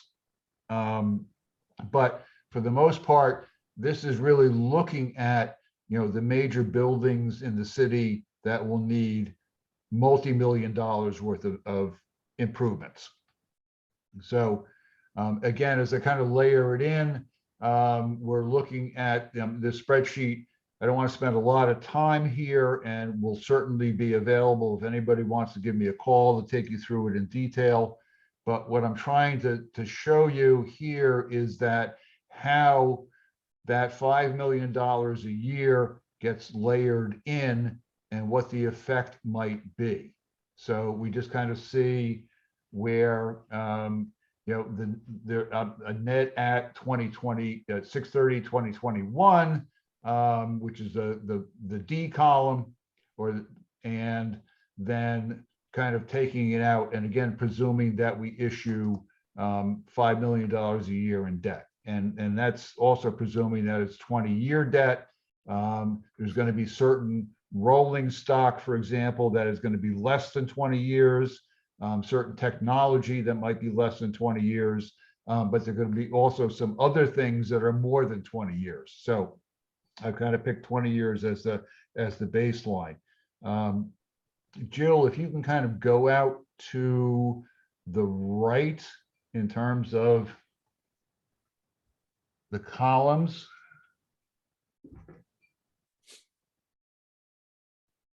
Very good. Yep. So this is kind of the story. So the total is the total of debt service that we're already committed to and debt service that I have projected we will incur by issuing $5 million worth of debt at certain interest rates. I'm comparing that to an increase in the annual debt service budget by 2.5%. And then that last column is excess deficiency of, increasing that budget number versus what their debt service might actually be. And as you can see, even though there's some, in that last column, even though there's some ups and downs year to year, over the course of getting to 2034, it's not a big number. $322,000. We have a budget of 127 million. So, looking at that, from my perception of doing this for years and looking out and being I think reasonable in expectation of what interest rates may be, this is something that the city of Gloucester could afford to do. Now, I will make one other comment. There's a reason why I end this parade at 2034. And that happens to be that at the schedule the city is on at this point, the retirement of its retirement liability last payment is in 2034. So the city has an assessment in 2034 that looks like $24 million. It has an assessment in 2035 if the actuarial numbers work out of $5 million. There's a $20 million swing from 2034 to 2035. I've got some ideas about what you should do with it in 2035, but I'm not going to be here to make that advice. But that is a huge thing that the city is going to be, if we stay on the current levels and we continue to fund the pension liability according to the schedule we have now, that is going to be a huge thing for for this group and city council and the mayor to consider in the mid-30s. And I hope that made some sense. There's a lot of numbers here. As I said, I would be more than happy to spend some time talking to anybody individually or talking to a group with actually paper in front of them rather than a screen. and kind of going through what this all means, but, you know, this is, Paul, you have seen this before. And again, I can expand on some details that are kind of in there, but, you know, this is the easiest way to present it.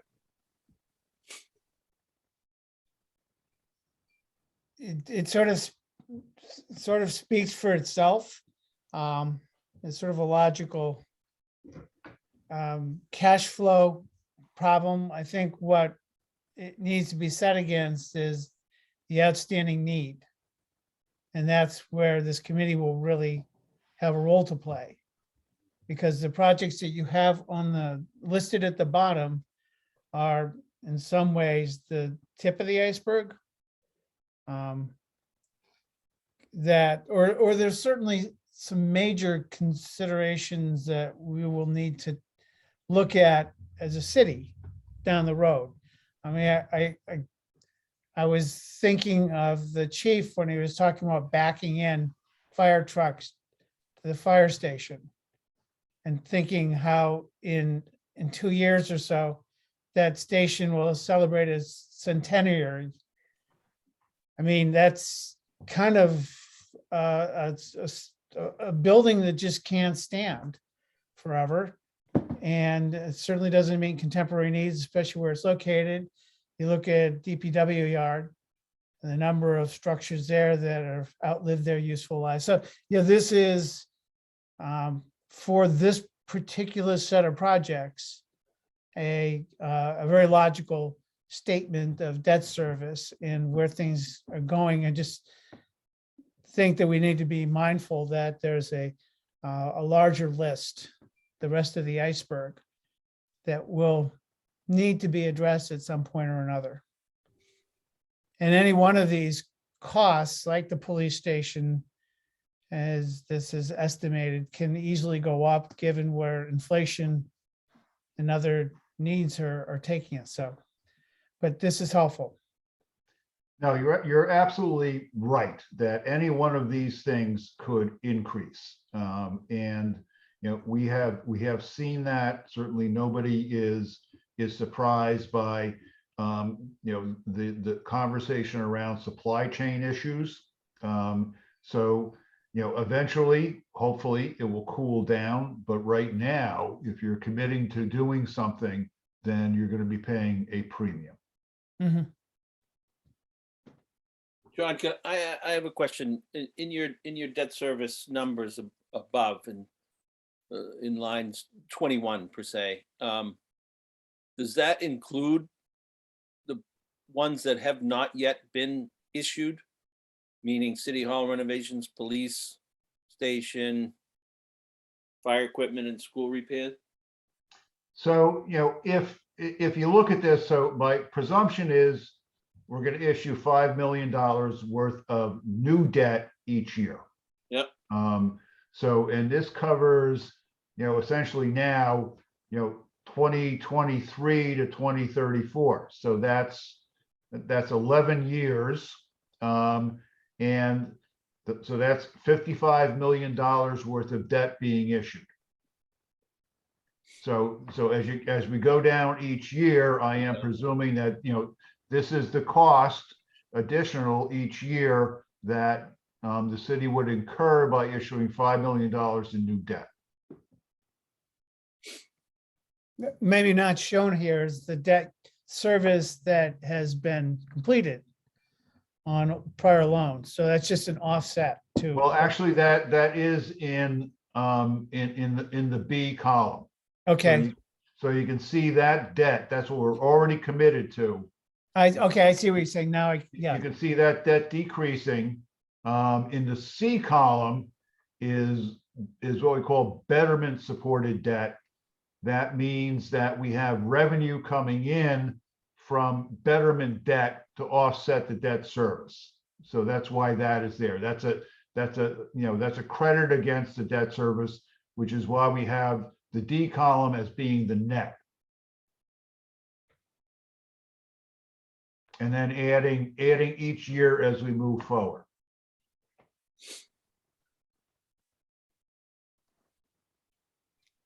Question for you, John. Sure. I know we've talked about it, and it's been out there, the water sewer, the sewer treatment plant, and anything that has to occur there, would that debt service be on out of the sewer water enterprise fund? Would they take the debt, and then would the debt be placed on the consumer, the taxpayer? Is that basically how that is planning to work? Yeah, well, John, that's not for me to say. So, you know, in general, if you're going to do something in the, you know, for sewer infrastructure, you're going to charge it to the sewer enterprise fund, and that will have an effect on the rates that have to be paid in order to support that debt. So, you know, this is a conversation that, you know, the mayor's going to have to listen to. We're going to have a number of conversations about how this may play out. You know, then that's part of what, you know, he's going to be doing in terms of, you know, the ARPA listening posts, because, you know, probably a big chunk of that might be aimed at that secondary sewer treatment plant project. Yep. And I know we've discussed that previous, but I just wanted to kind of clarify that ordinarily anything to do with water sewer debt goes, the debt gets put onto the fund and then is transferred to the water sewer users through billing. Yeah, and that's true. That's true, John. You know, again, you know, at an estimated $80 million, it's going to be the biggest project the city has ever done. Yep. Thank you, John.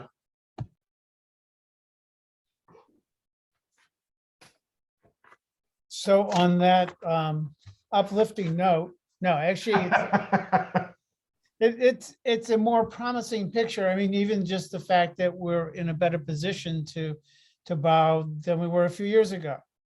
And that this is affordable with current finances and actuarial assumptions for the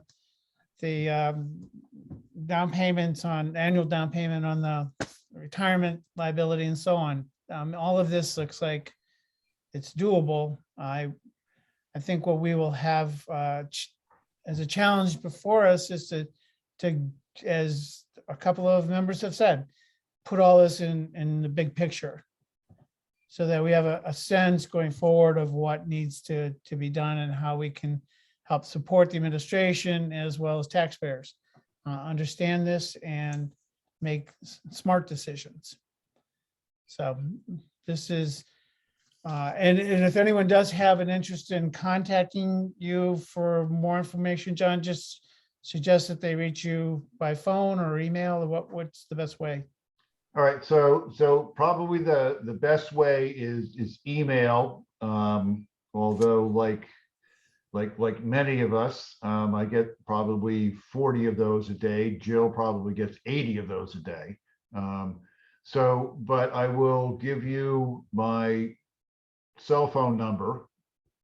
If anybody wants to contact me that way, I generally will always pick it up. So that's 978-509.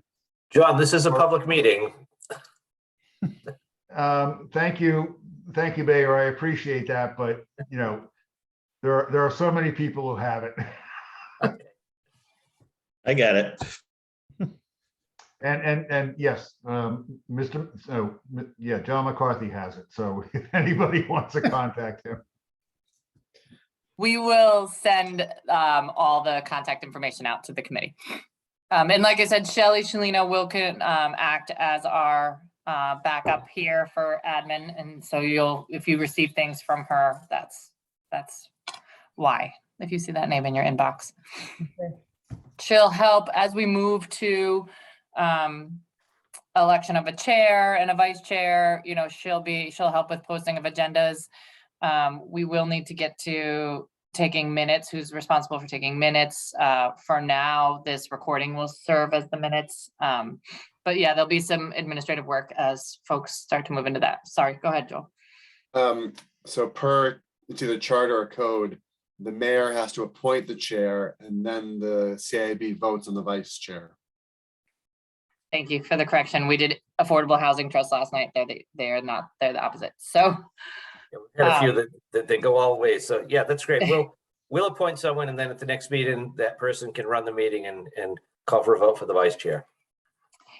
with that, if people are interested, we reached out to Paul today. Paul and Jason are kind of the senior members on it. So thank you, Paul. We reached out to Paul today as a senior member to run the meeting. I did a great job. Thank you, Paul. So if as you guys are thinking through this, if people are interested, please reach out to the mayor or I so we can have those conversations. That's fine. I think what we need to do is figure out what when we'd like to meet next, whether we like to try to set that up on the semi-regular schedule, knowing that it will be subject to change the last minute always, as well as trying to figure out an agenda going forward, and whether that includes presentations, a discussion of what's outstanding in terms of this project list and beyond, and always trying to get a good feel for what the administration wants to prioritize and plans are for making capital investments. So I think that if we met at least every other month, we would at least have a structure for formulating discussions. And if you're going to need to have at least 2 members participating in this ARPA hearing process, that might be not an unreasonable time frame for our next meeting, since at least 2 members will be sitting in on the ARPA hearings that proceed around town. So is that a reasonable schedule every other month as we sort of get our sea legs? I think so. I think that, thank you. Thank you everyone for agreeing to be on the committee. We wanted to get this launched. We want to get the first things I think we'll really be tackling ARPA. The vision is we'll get these listening posts up and running in April. So by May, they'd have their first round of things to report back to you for you guys to start to look at. So yes, I don't know that we'd have some additional information to kind of put before you in April, but we'd be happy to help at the learning curve, right? So there's a large learning curve here, so we can dump a bunch of information on you. You guys, whoever wants to meet with John, could spend some time with John. I'm looking at Kelly in particular here. I'm guessing she's one of the people who'd be really interested to look through the architect's report. It's a lot. So I think that makes sense for certainly the next, but for April and May, so to set something in May. And both for the chair position and or for your interest in ARPA, please, you don't have to do it here. If you want to raise your hand, feel free. But also, reach out to our office so we can get that going. The other thing that I would just recommend we try to schedule at some point is a tour. I think some of these projects lend themselves to getting hands-on, eyeballs on, and it would be useful. For example, the police station project, it's big. It's got multiple dimensions to it, and I think it's useful to have someone like the chief, as well as Mike Hale or someone from the administration, walk us through what's intended there, as well as some of the other areas that are going to need attention. So I just would make that suggestion, that if you would like to help us arrange that, we try to schedule that sometime, maybe when it's not 2 degrees out, but sometime in the spring, whenever that comes. Well, that leads me to a question I was going to ask in regards to Chief Smith's request. He says his stuff is junk. Has anybody looked at it? I have inspected things that are worth over $200 million many, many times in my life, and be more than willing to go down and meet with the chief, have a look, let him walk me around the trucks and say, yeah, you're right, they are junk. Or I'm questioning whether they are junk or not. So I'm wondering if that is something that this board would entertain, be interested in. Do we not want to question the chief, or are we just gonna go by what he says he needs? Mayor? Throwing it out there. I would question the appropriateness of that. I Okay. really would. That being said, but so John McCarthy, just by way of the hand, you're still on the building committee for the police project? Okay. So Paul, back to your earlier comments, John should be able to help facilitate some sort of a get together. Obviously it's a secure building, so it's Yeah. not going to be so simple. And just going forward, I think it's a great idea to plan on every other month, maybe when things heat up, it's more frequently. It's unlikely I'll be at every meeting. I'll be here as needed. And hopefully we'll have somebody in the community development position before your next scheduled meeting. Who knows? But in the meantime, Jill or somebody else from staff will be here if that position hasn't been filled yet. Hey guys, I'm sorry to interrupt. I hear a bedtime not going well. I'm gonna hop off. But I'll see you all at the next one, okay? Take care, Joe. John, Joel. and yeah, John and I will, thank you so much, Joel. John and I were at all the meetings prior. We'll stick with you guys for quite some time. And I think in looking at time, we've been on 2 hours. That's a long time to ask of volunteers. If it works for the committee, we'll have Shelley send out like a doodle poll to pick dates. People, if that works better for people, you can just check yes or no on dates for the next committee meeting. And then you can send your interest of kind of next level participation to myself or the mayor. And you know what else would be really helpful because like I said, we gave you a lot to chew on tonight for hey, want to be on this committee, and then show up and like, but I'm guessing there's even more you want, right? So we've talked about the kind of facilities assessment, but if there's other things you guys that you start digging through things and you're like, well, do they have this or do they have that? Just start sending them. Shelley's probably a better repository because, as John said, my email, if you email me and you don't hear from me, it's just because I haven't sat at my desk in 5 days. But so Shelley and Melissa in our office are great resources. They keep me honest. And so, but as you start to work through and wade through some stuff, we will start with the tour of the police project, the police building and courthouse project. And John, I know you're out of town right now, but either when you return or at the next building committee meeting, anyway, you can also work with Shelley to help set that up. I mean, I can check with Ed and see what's good with him, and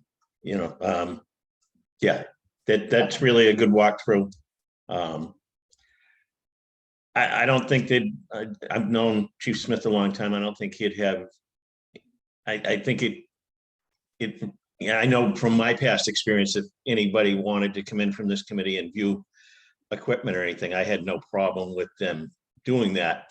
I mean, to me, that's going to be part of the homework that we need to do here. So, I mean, that's something maybe we can talk about in the future, just a way that can be accomplished. And Paul, just to add I'm sure we can get Maggie Rose or somebody else from the City Hall Restoration Commission to set up a tour of that building and what we have in mind. One thing we had told Maggie is 2023, as many of you know, and she knows, is the 400th anniversary. So we're not quite sure we're going to be kicking off the City Hall project in the middle of our anniversary year, especially with the police station, the project at the library, and the project at the former YMCA going on. So trying to keep the confusion with construction down to a minimum. But anyway, facilitating the tour, she knows what they're kicking around for ideas for fire suppression and rewiring. So that can be done anytime. Okay, thank you. Thank you, Mayor. I think before we adjourn, we should at least poll the members in at least a casual way on whether to take a position of any kind on the chief's proposal. So that at least we're not leaving that hanging out in the air. For myself, I have a feeling that I'm kind of like Joel, that we were not ready to make that position known and to go halvesies or 2/3 or anything like that. So from my perspective, it would be premature for us to formally vote. But I didn't want to leave the meeting and not at least have a discussion about what we should do. So that floor is open. I have to agree with you, Paul, that you know, and it's due to circumstances, and I think realistically, this maybe a year ago should have been brought to this committee, but unfortunately that wasn't done. And I think we have to put our trust in the administration to make the right decision. I mean, I wouldn't feel comfortable voting either way on this, not having done my homework on it. So I have to agree.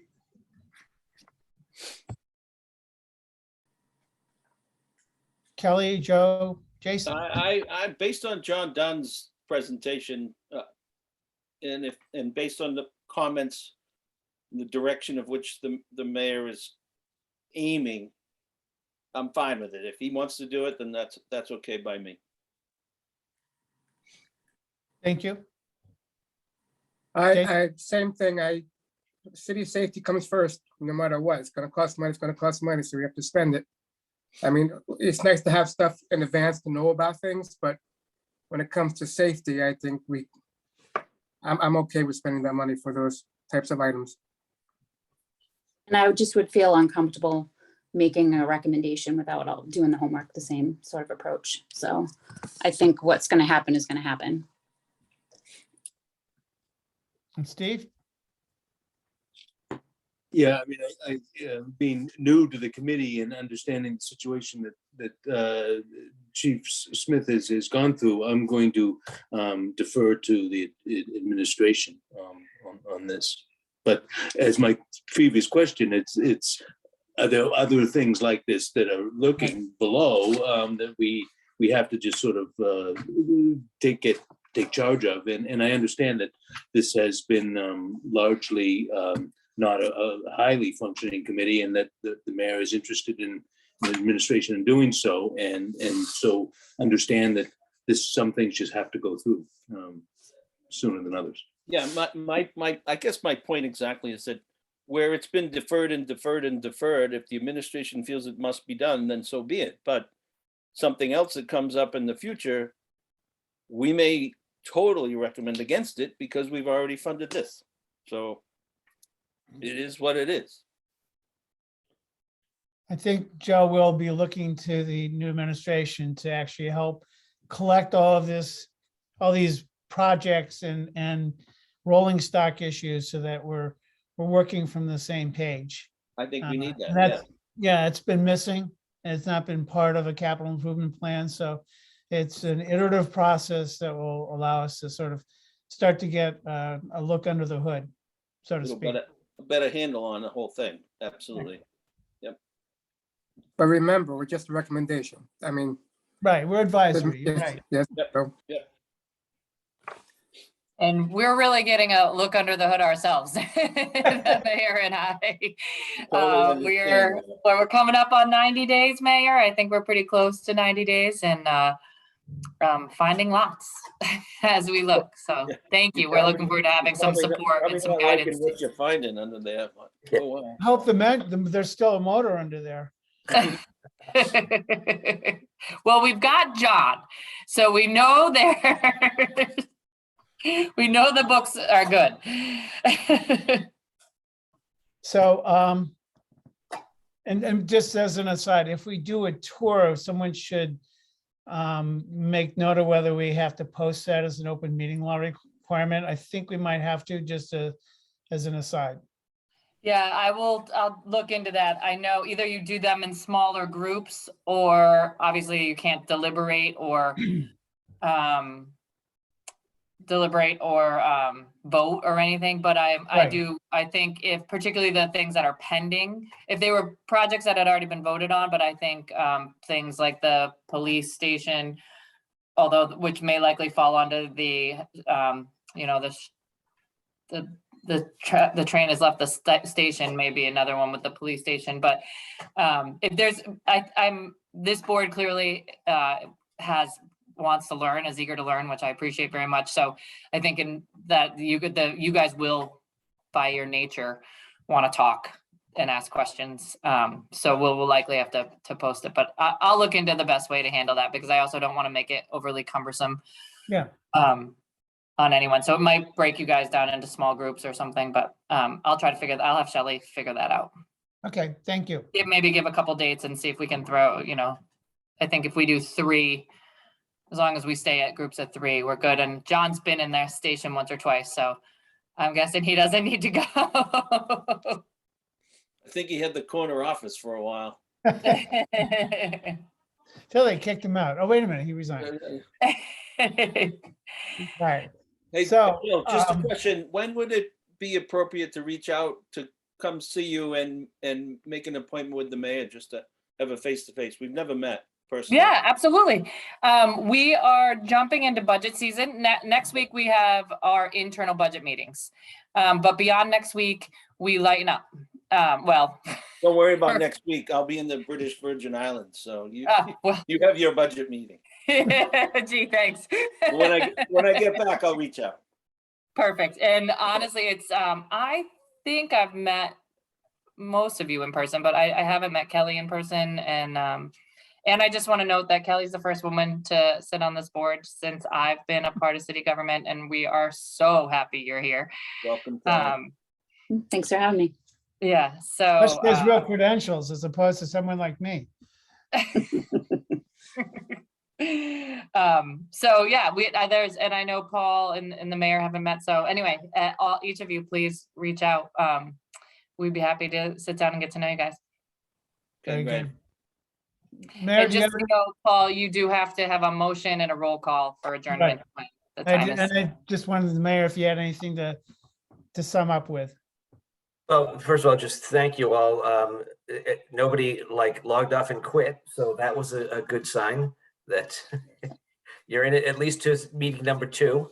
So we'll see how that goes. But no, I seriously, I appreciate you, all of you stepping forward, and I think we're all sort of on the same page with what the goal is. You know, we don't have to agree 100% going forward. I'm not looking for lockstep. I definitely don't want rubber stamps. But I, again, appreciate it. And I look forward to working with all of you. Thank you, Mayor. Is there a motion to adjourn on the table? Motion to adjourn. Second, Is there a second? second. The clerk, I'll be now the clerk, will read the roll call, and I'm just going to go around my screen, so you may not be in order. John McCarthy, Yes. Joseph McKechnie, Yes. Steve Sackett, Kelly Brancalone, Yes. Jason Higgs. Yes. We are adjourned. All right, And just we'll for get- the record, Steve officially can't vote yet. That's true. That's right. He's That's all right. He was muted anyway. Yeah. Thank you. So thank you for that, and thanks for everybody showing up tonight. We look forward to moving forward. Thanks, John, for your help. Thank you. Good night. Thank you. All right. Thank you all. Thanks, Bill. Good night. Good night.